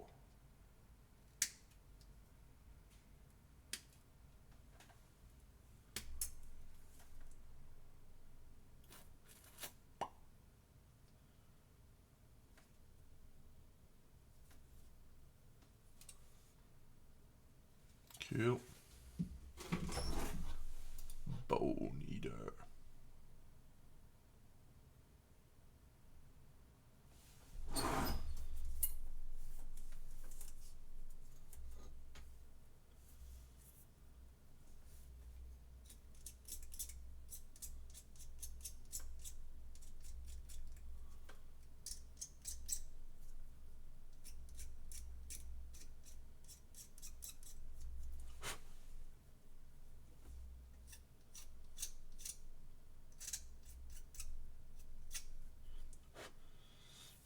Anyone else wildly disappointed with the Secret Invasion finale? I was.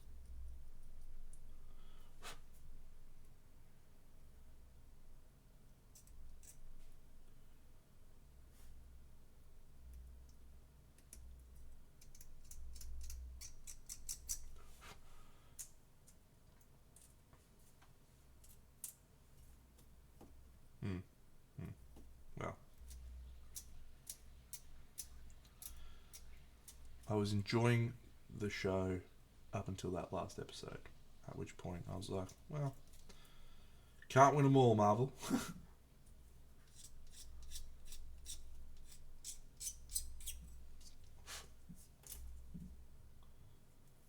Oh, yeah.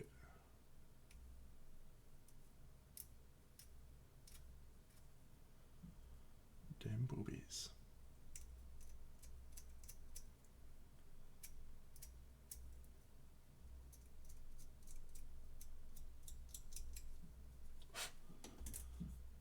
Okay.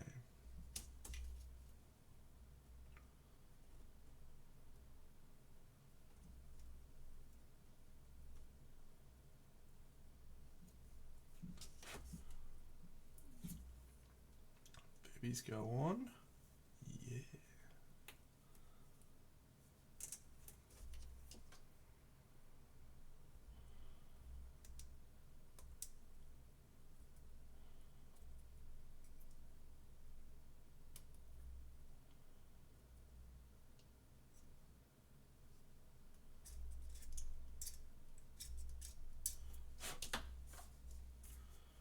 Boobies. Oh, yeah.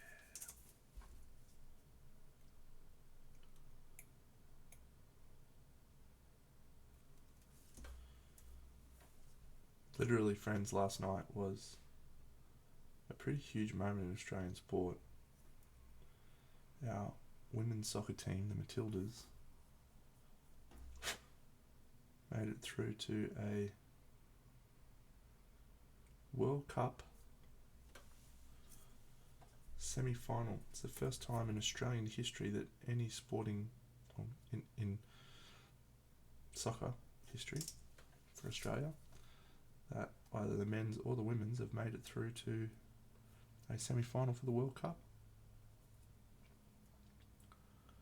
It's our fucking legend girls. They play against England, the Lionesses, on Wednesday night.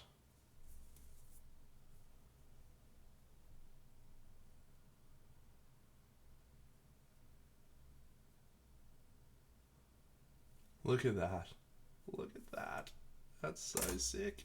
Oh! Fucking idiot. Get in there.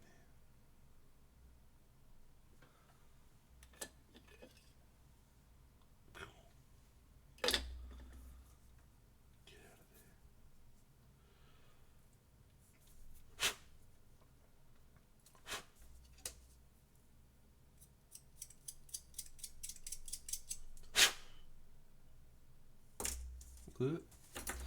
Alright. Cloaky bit next, is it? Cloaky bit.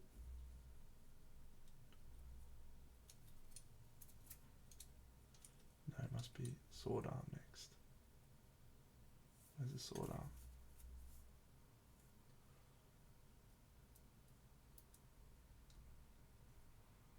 Yep, sword arm next.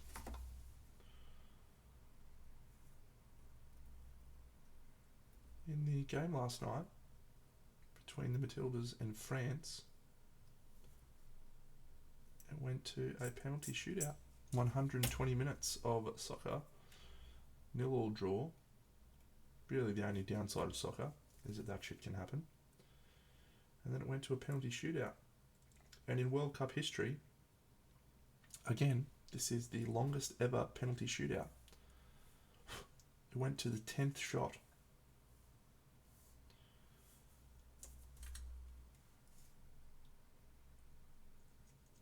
It's the longest recorded penalty shootout, men's or women's history.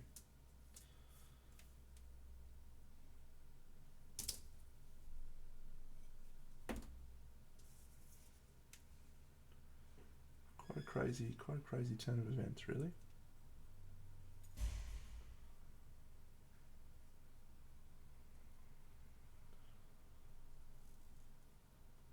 Oh, look at this chick.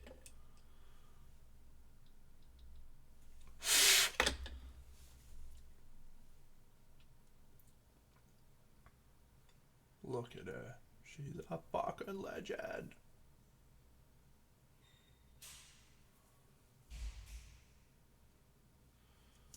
Alright, so one of these hairs, and then we just have to decide her face. What are your face options? Oh, you've only got one face option. That's depressing.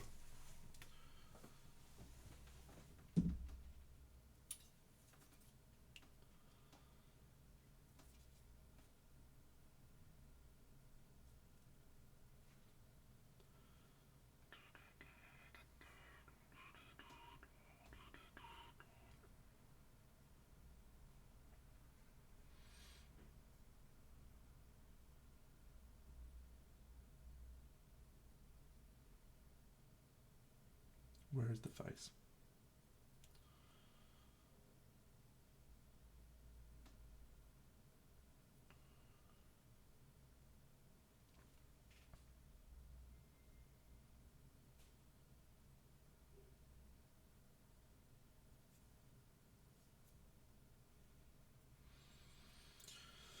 I'm sure I saw an E. What are we doing? We're not doing E anymore, Darren, you idiot. We're doing C. There it is.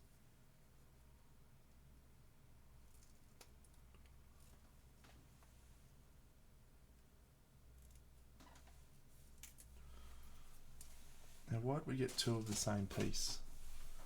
Hey? No, there is a different face. Oh, yes. Do we want to have crazy face? Oh, Crazy Face looks sick. See, where's Crazy Face? Yeah, Crazy Face. Oh.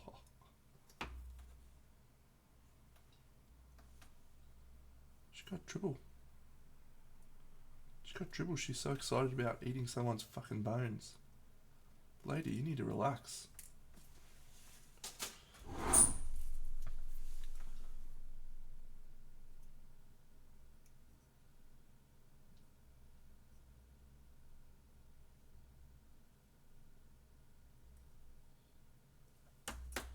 Oh, which one of these is Crazy Face? This one. Yes.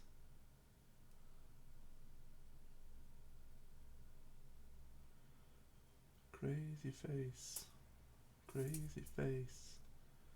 I need you. Oh, how I need you.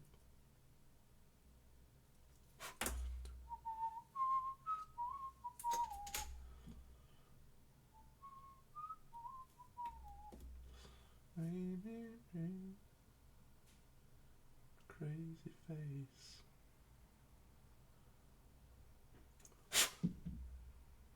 Yes. You crazy, crazy motherfucker. So that might have been supposed to go on after I glued the head on. Yes.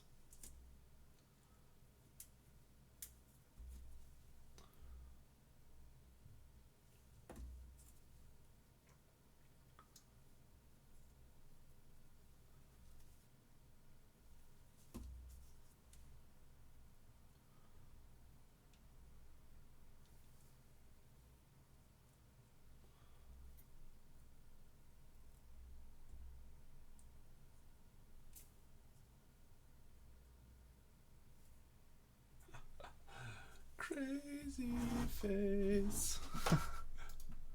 Alright, which one of your bases is Crazy Face? Okay. What do we think? We think this one.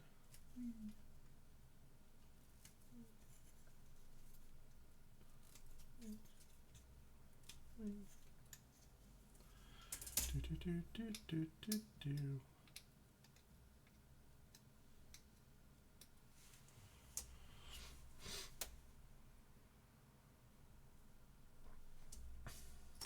Ugh. Just stabbed myself in the gut.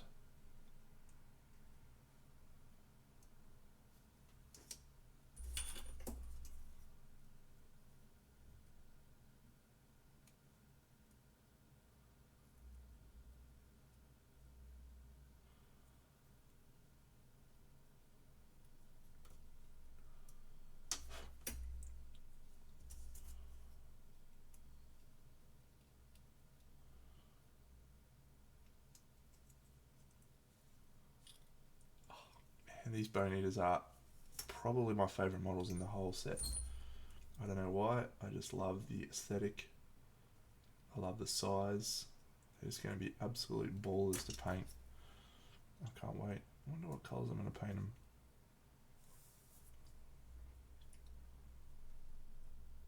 I don't know.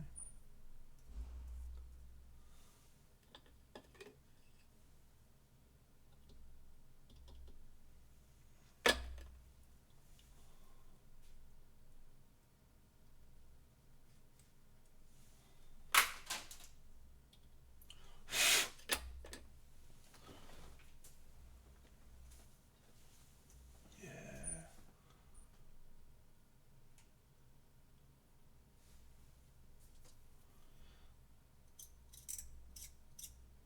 I saw some people have painted them already and done them in like little statue looks, which is pretty cool. That's a thing that a lot of people have done. They've done like statues for all their Kingdom Death models. Like they're all stone. I don't like it for the majority of models, but it could be interesting for these ones. That's just such an all-time model.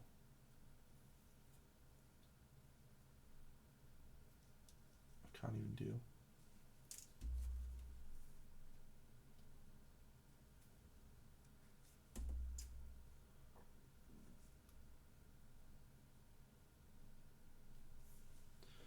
Yeah, Bone Eaters. Alright, we might do one more Bone Eater, and then I'm going to call it a day and get off into my very exciting day. Which one do we want to do? There is 3 to go, and they are all dudes with their junk hanging out.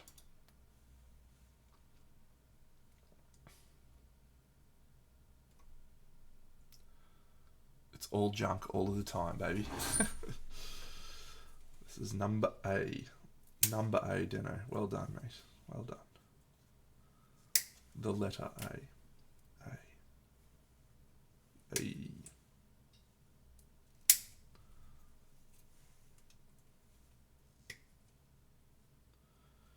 A.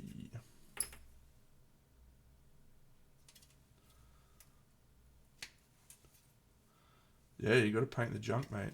Absolutely. Kingdom Death, there is so much junk out there. If you can't confront your junk, you're in real trouble. Real trouble. Embrace the junk. There's one model that's got about 30 penises on it.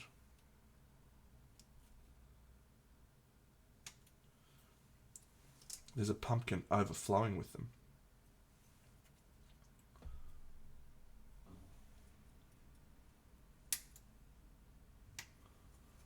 Embrace the junk hashtag.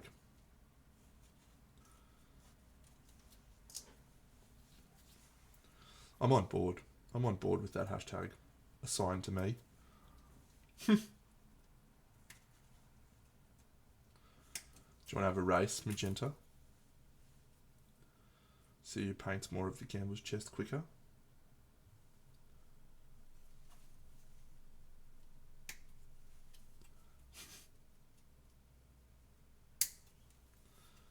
I'll race you.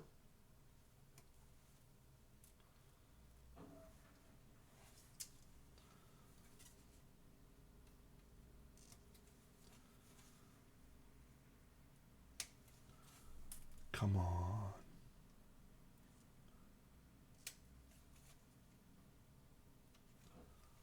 As my mum said to me when she came down to watch me play rugby league, and it's recorded on film forever, don't be pathetic.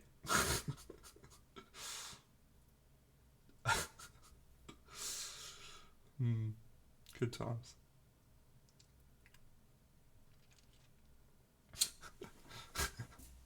Do I get a lot of commission work? I get a lot of commission requests. I don't do a lot of them.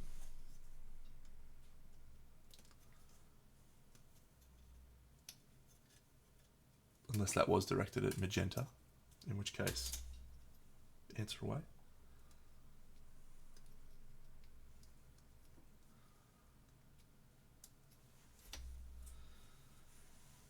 There's a really cool little picture that's been floating around the internet for a long time, and it's basically three statements: good, quick, and cheap.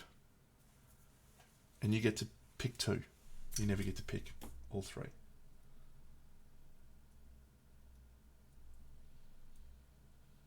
I fall absolutely into that spectrum. I will give you fast, and I will give you good, but I will not give you cheap. Because it's taken me a long time to be able to do things as quickly as I do.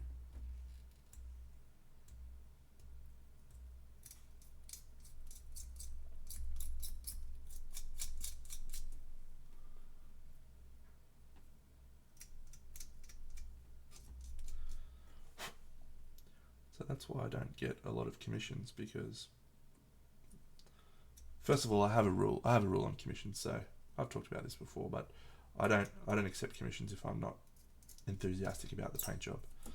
When I was a younger man, I used to do quite a bit of commission work to help support my hobby addiction. And what I found was it really killed my enthusiasm and enjoyment for painting. And in the last 5-6 years, I've had some turbulent times in my life, as we all go through. And one of the things that really kept me, in many ways kept me going, was painting. And so when I reflected on it a few years ago, why do I keep accepting commissions and killing my joy and enthusiasm for painting? And I realized that I valued the time more than I valued the money. Again, fortunate position. Don't do this for a profession. Can just paint models whenever I want and have a great time, which is a very #blessed.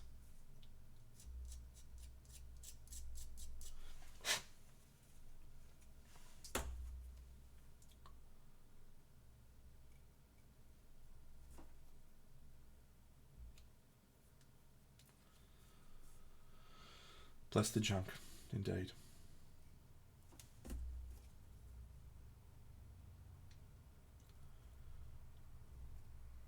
So these days, I do accept commissions.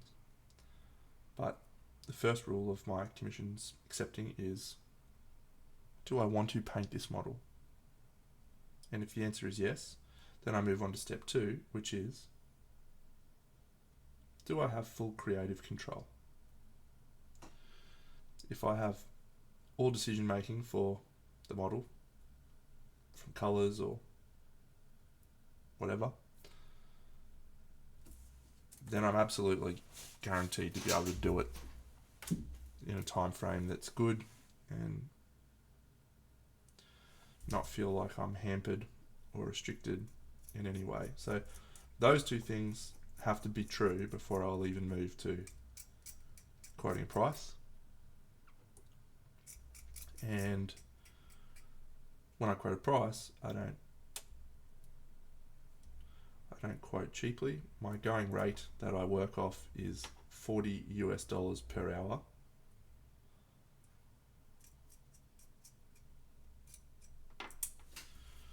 And that's just a guideline. So sometimes I'll look at a model and I'll say, yeah, I would normally charge $40 an hour. However, that is a complex model. There's going to be a lot of hours in it, and that's going to be a lot of work. So I'm going to charge more. So if all of those things are true, then I would accept a commission. What's more likely to happen, and what happens a lot more, is I just paint models and then people ask to buy them. When I'm quoting that, I tend to be much, much cheaper because I've already obtained my value from that experience. And yeah, I'm happy for someone else to have it and hopefully be excited about having it and maybe learn from it. Not sure.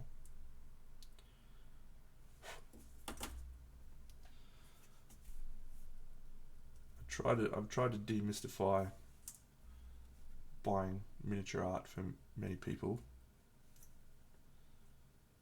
I definitely come in on the cheaper end of the spectrum for display painters. Most display painters would charge between 500 to 700 euro ballpark, sometimes more, for their work. I am much, much less. Generally. Some of my work's more. Am I planning on being a ruthless motherfucker for the Lanterns Reign judging? I am certainly planning on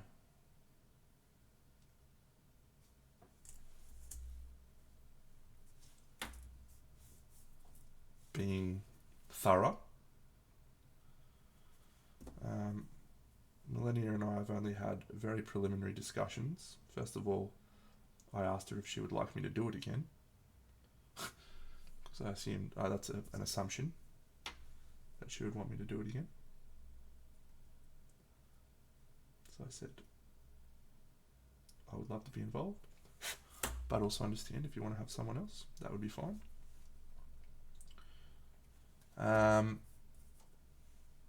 So that's step one. Step two is, are we going to live stream it again? Again, it's a question. It's a lot of effort last year. I believe worthwhile effort. But it worked out to be something about 20 hours of work for me. 20 hours of time. Which is a lot of time. A lot of time. So whether or not we decide that that is a worthwhile investment of our time, my time, is a question for her and I to answer. I will say this much though. I really enjoyed the experience. And I know that Andy did as well. We both felt like we got a lot of value out of doing it. There's a saying in, I think it's martial arts or something. You know, at a certain point, the only way for you to continue to grow your own skill is to start teaching others.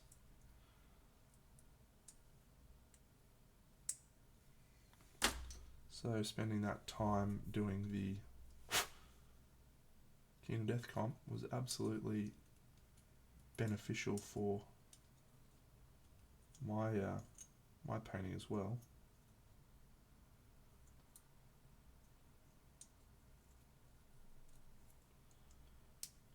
Get in there. So to answer your question, if we are going to do it again, if I am invited to do it again, and if I am live streaming again, my intent is for it to be similar in terms of the time, in terms of what we're delivering to painters, other painters.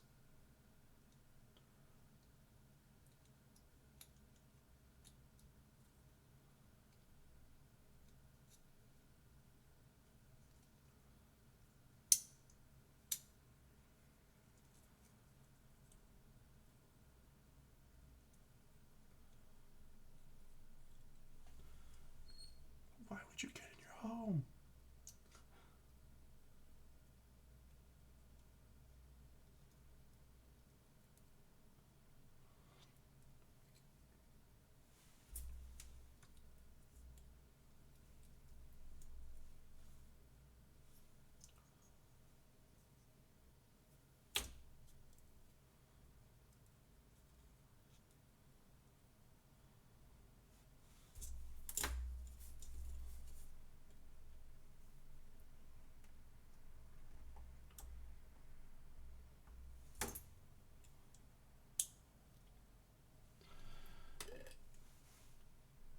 Well, that's good.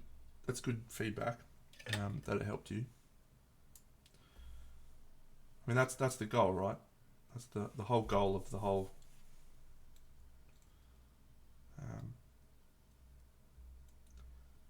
thing was for everyone to get something out of it. And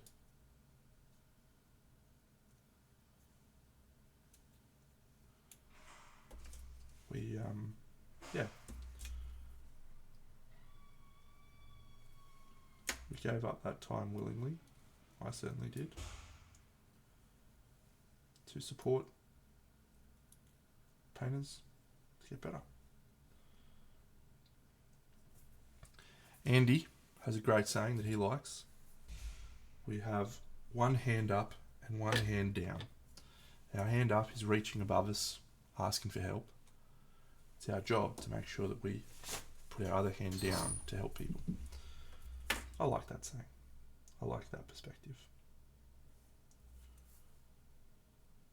So that's just our little way of reaching our hands down and helping out. But yeah, I've gone way off tangent. If I judge it again, I will try to do exactly what I did last time, which is be supportive and encouraging for those who decide to enter beginners, to be constructive and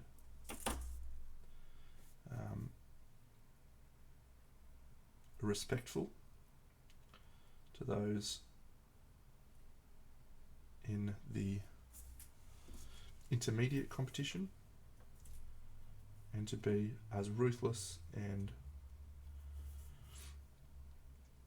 nitpicky as I can for those who choose to enter Masters. It's a balancing act for all three of those. Some people that belong in beginners are in intermediate, some people that belong in Masters are in intermediate, and vice versa, and all the way around. So finding the right level for each one is just a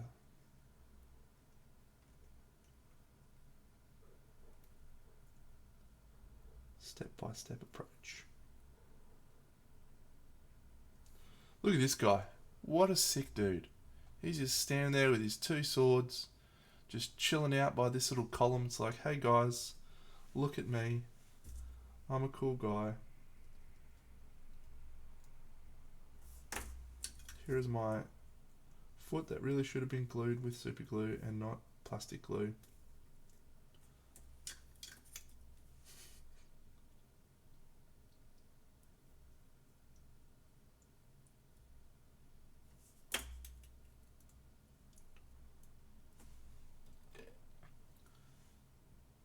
Has he got 3 swords? Has he? No, he's only got 2, hasn't he? Yeah, he's got 2.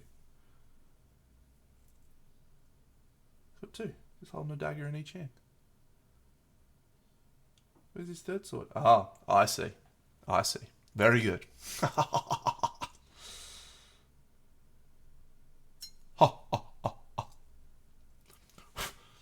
Yes, very, very good. All right, we'll do one more. I'm excited about these guys. Very funny indeed. All right, who's left? Which one of the next dick dudes can we do? Fingers. This guy's got fingers to eat. Num num num num num. Fingers. Fingers is letter D.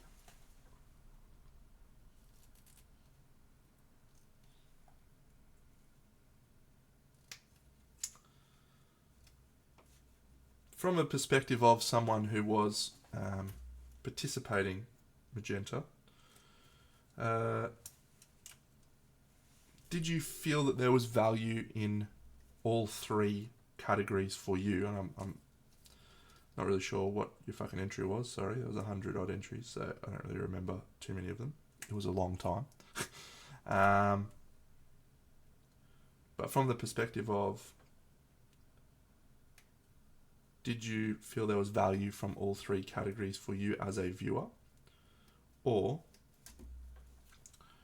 are we better off spending time just judging, say, intermediate on stream?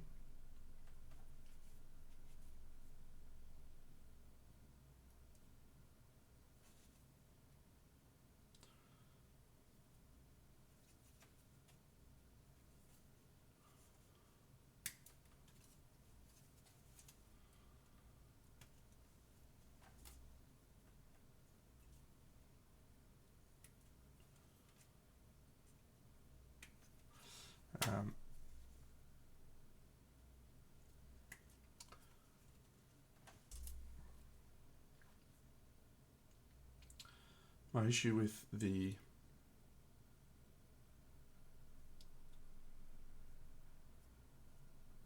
doing the all of them. Oh, Don't lose that. I just lost a bit. No, Dano, why did you do that? Why? Why? I did hear it bounce though.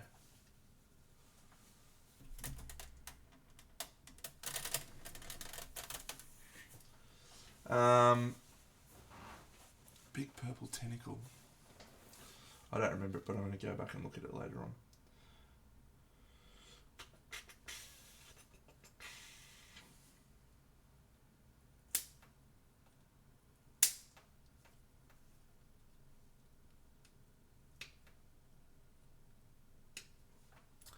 Because we were afterwards we tried to decide if we actually felt like we were adding value at all levels. Like, it's obvious we were adding value for the beginners, but I doubt many of the beginner painters felt like, wow, this information that they're giving to their masters is useful. So I don't know. I'm going to try and find this bit, friends. So stand by.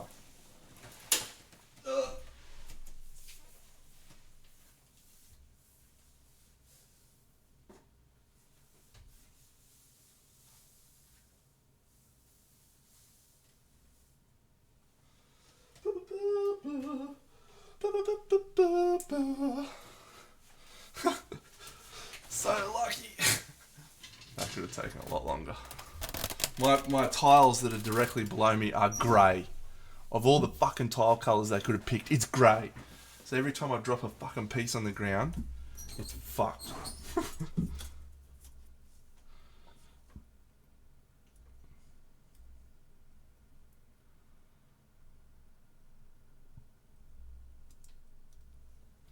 Like when I talk about that event, I had such a great experience. I had a really great time. I got to hang out with Bucks and Christoph, Millennia, some nice chats, look at cool models, like look at models that I'm excited about. I love Kingdom Death. It's cool to be able to like dive into the lore a little bit for those guys who don't know as much about it. You know, fun, right? So I had a great time, but it was really hard for Christoph, who's got a young family. It was a huge investment of time for him, for Bucks, who's also got a young family. So just want to make sure that if we are doing that again, that there's worthwhile for everyone.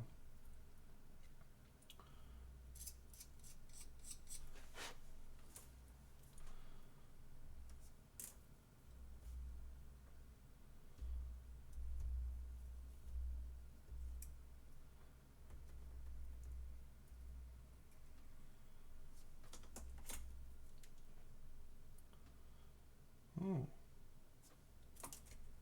Junk.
Cool.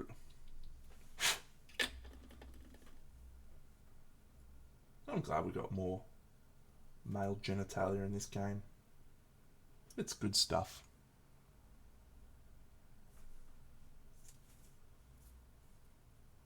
Got to appreciate that. Got to appreciate his commitment to having dudes junk all up in here.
Arm first, demo.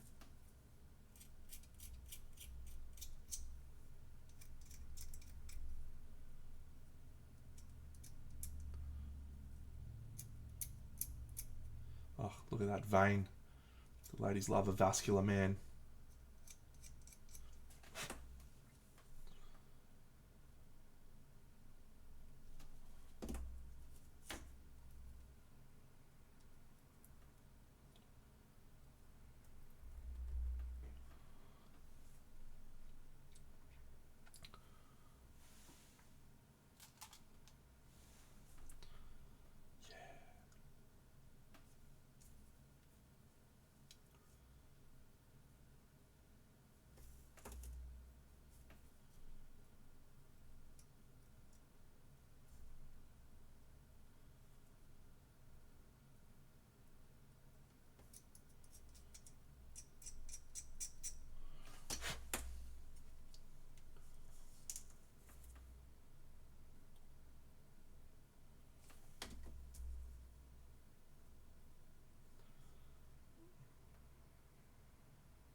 This guy's face probably should have gone on first.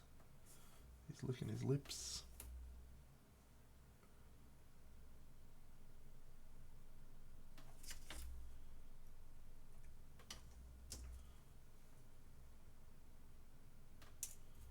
Get your face in there. Get your face in there, my guy.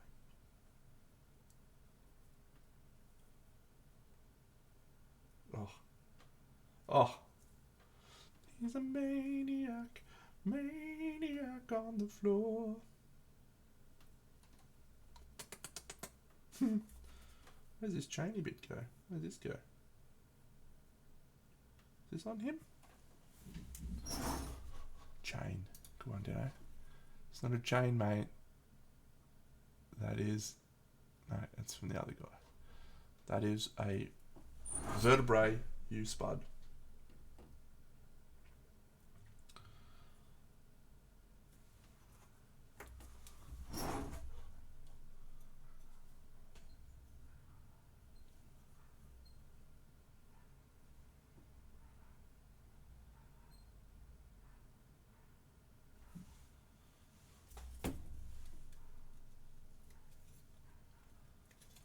Oof. I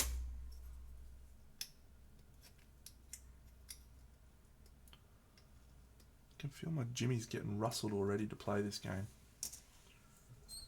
Get excited.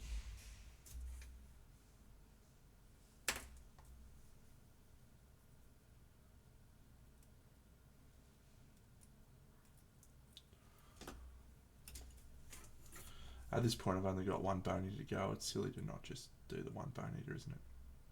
Yes, it is. We'll do the one bone eater.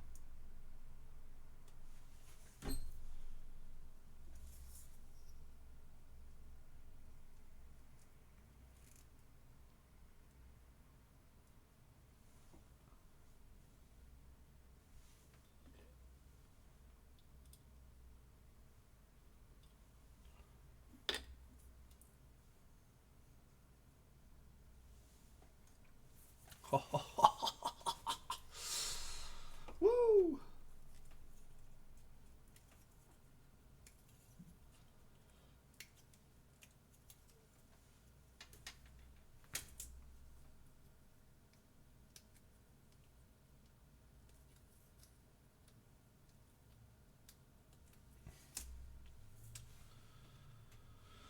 Okay, there is some teeth on that one that need to go down though. Teeth, teeth, teeth. Num num num num num.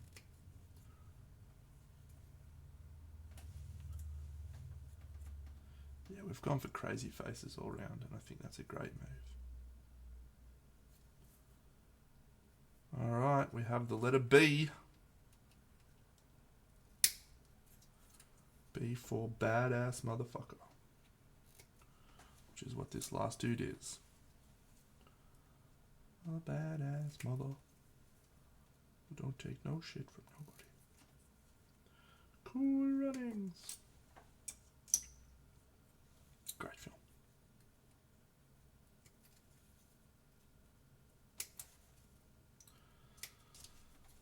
We're in the 8th month. It's been a really weird hobby year for me.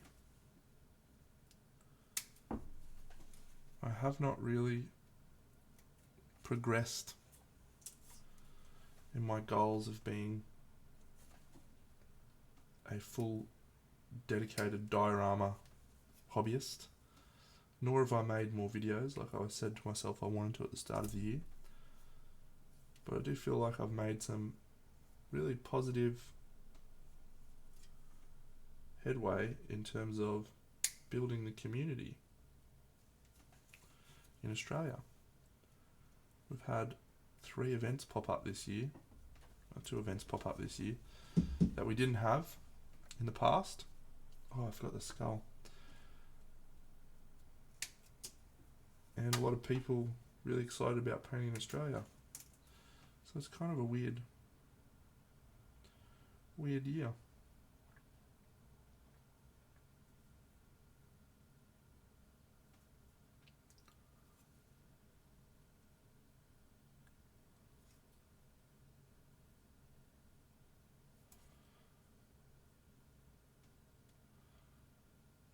I don't know where that bit is supposed to go. That bit was supposed to go somewhere on the first one. There. That bit I don't need. What is that bit? A10.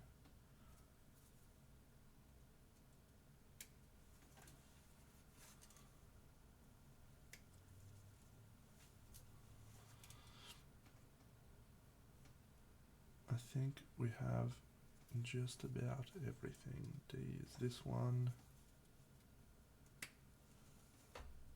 B is another one. Great.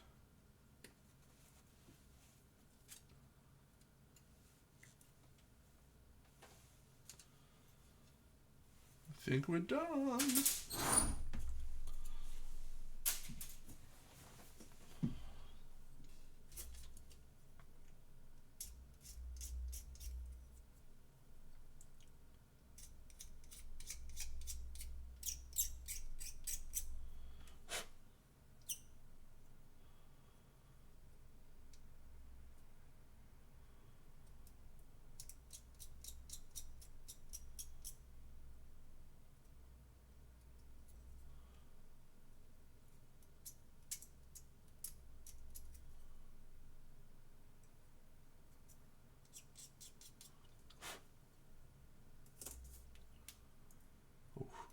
Look at the quadriceps there. That is some great legs. Dynamite legs. Dynamite areola. Look at that.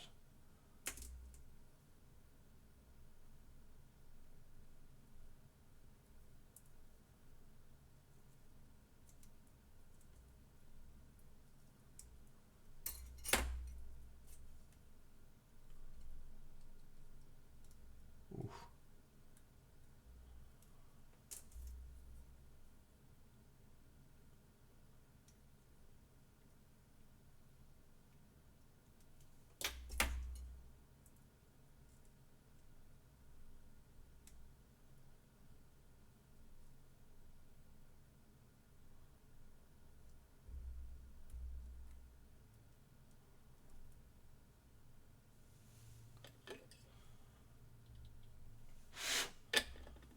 gap filling to come on these bad boys.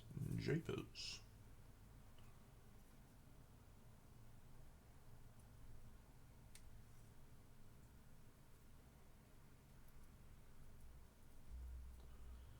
Maybe I should do a painting video on how to paint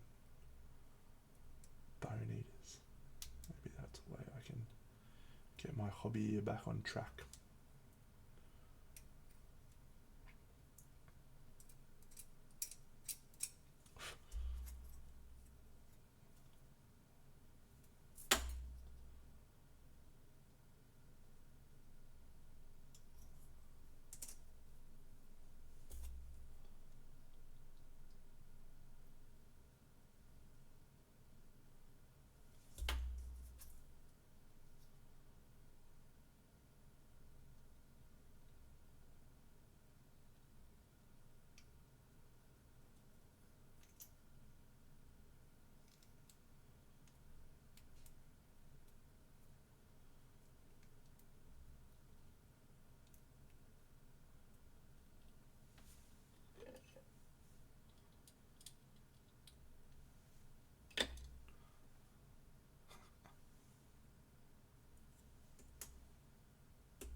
Oh, Dano. That's silly stuff, mate. Come on now. You're better than this. You're better than this, mate.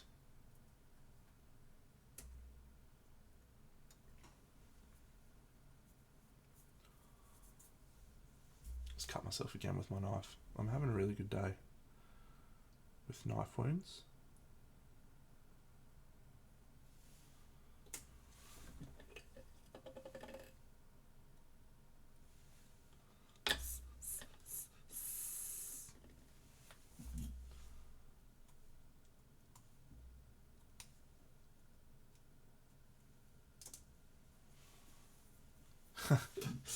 Every time I put on a new scalpel, it's just cut bonanza for the first couple of days, without fail. Cannot get past it. And then I have a golden period of about 10-15 models assembly, where it's just the right level of bluntness, still scrapes well, cuts everything smoothly, and then it gets too dull, but you keep going because you don't want to get a new one, because you know that the cycle just repeats and you're going to cut yourself to bits again. That's my life. I'm sure that's many of our lives.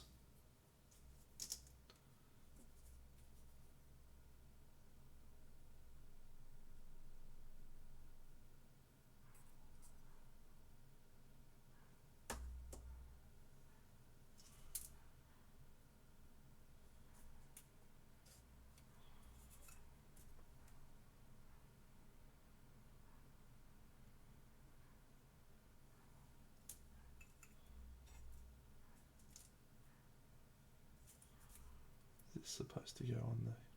Is this supposed to go on the... Is this vertebrae supposed to go on here, maybe? No, surely not. Where does this vertebrae go? Is it on here?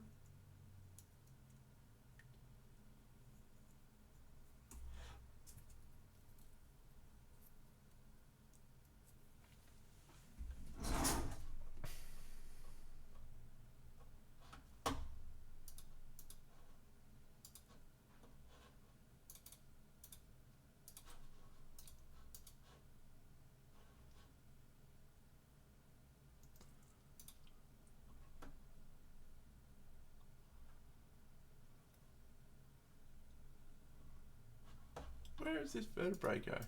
Where have I missed it? Is this on this guy?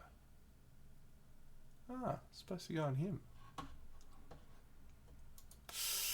Yeah, that's unfortunate, Azatoth. I feel for you, man. Feel for you. Ah, that's where that goes. Cool. We'll just pop that bad boy there.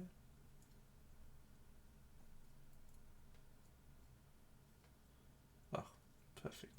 Like I bought one, didn't I? Never in doubt. Okay, let's think about this. Am I missing a piece? Is there hair missing on this guy? Have I missed a piece of hair? I feel like I have missed a piece of hair.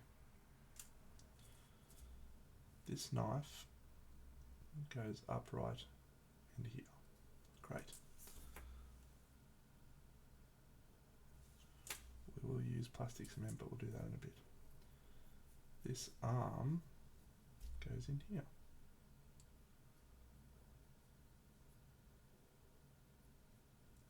Like so.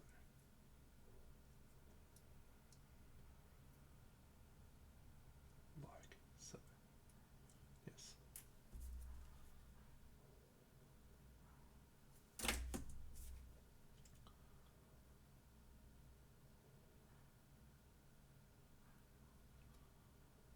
Boop.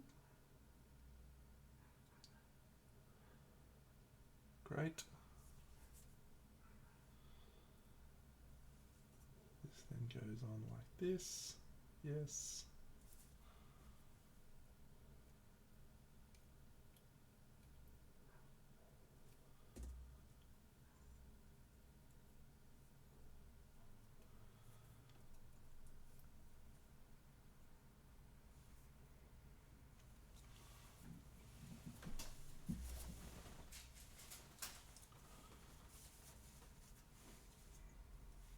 And yes, I did miss one bit of hair.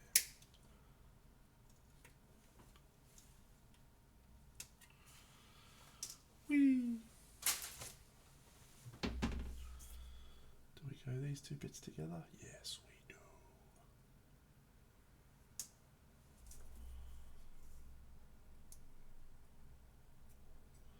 Five little bad boy bone eaters. What a wonderful, wonderful turn of events.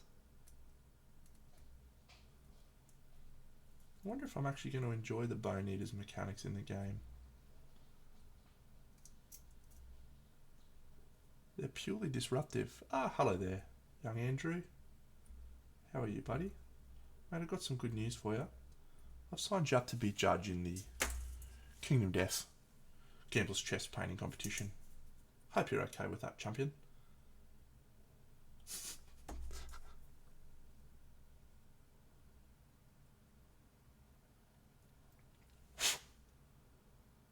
However, I have also put a rules in place. I had a great time. Yeah, I was just saying that on the stream before. I had a great time. Like, it was a lot of time, but I felt it was really worthwhile time. I got a lot out of it. I enjoyed it. You know?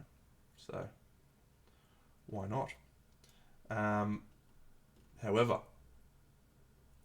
I've recommended to Millennia for this next one that the judges are also required to submit a model from the Gambler's Chest to paint that everyone that's participating in the event gets to judge us on, so that they can be as ruthless as they want. Yes, that's what I was going to say. You're obviously not going to purchase a Gambler's Chest just for that. So you pick which narrative sculpt you want, and I'll get it your way.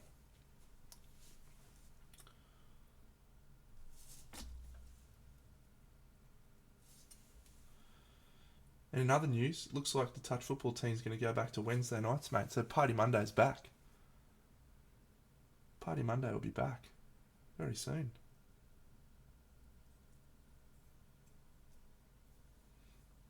Look at this guy. What about the absolute Johnson this guy's got just hanging out on show? What an absolute champion. Just get the junk out, son. They are great models. I love them so much. My goodness.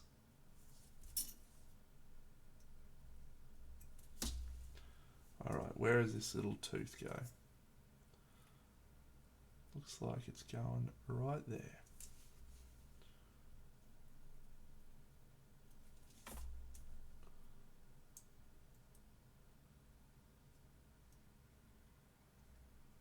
Yup. Great. This little skull. Alright, mate. Have fun. Shatterpoint. We on that again, are we? Maybe we get into Shatterpoint instead of Kingdom Death.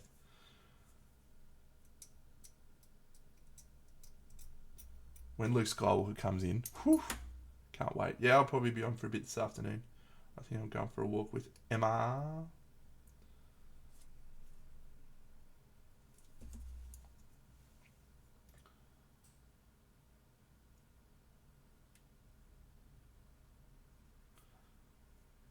Yeah, a little Bobby Dazzler. Why not? Why not? Peace. Yes, friends, I've just about finished this last dude from these last bits from this. So I will be heading off very soon as well, friends. But you can all expect some painting streams in the very, very near future with some cool Gambler's Chest models. How fun.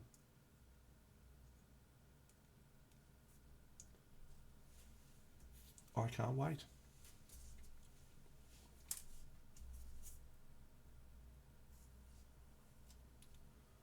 I'm genuinely enthusiastic about it.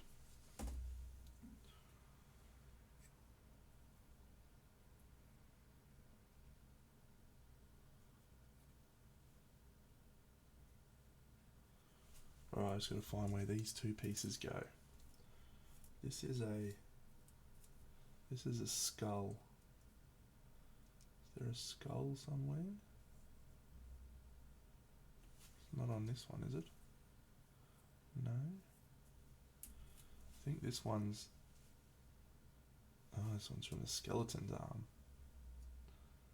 Yeah.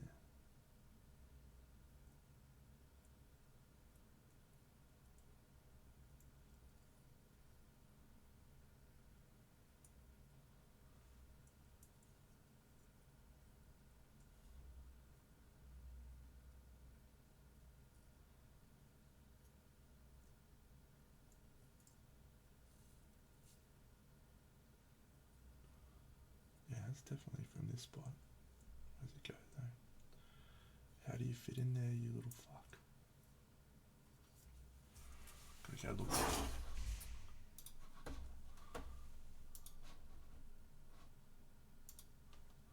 Oh, it is holding her arm.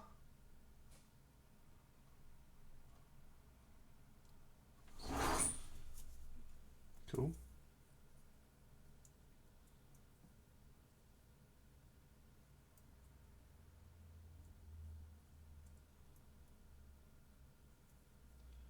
Do I actually like that though? Is that good, or is that just messing up the cool lines of this figure? I think I am going to change that. Yup.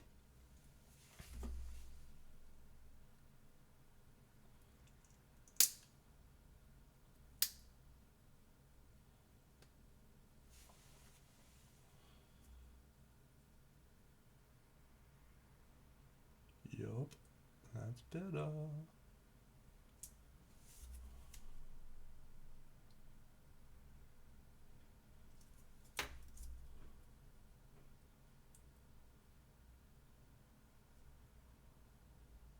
Yep, that's way better. Very good. And what is this skull piece from? It's not from her.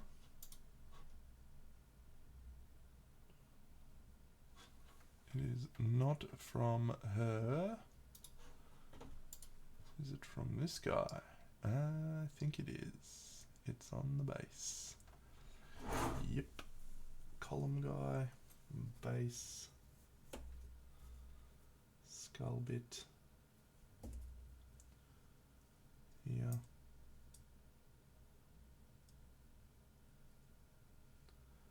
Perfect. 5 Bone Eaters done. Big Deno break time. You wonderful people. Be back again soon with Bucks to do some chatting about Guilds Inn and paint some Kingdom Death. Have a great afternoon. Fare thee well. Big Deno out.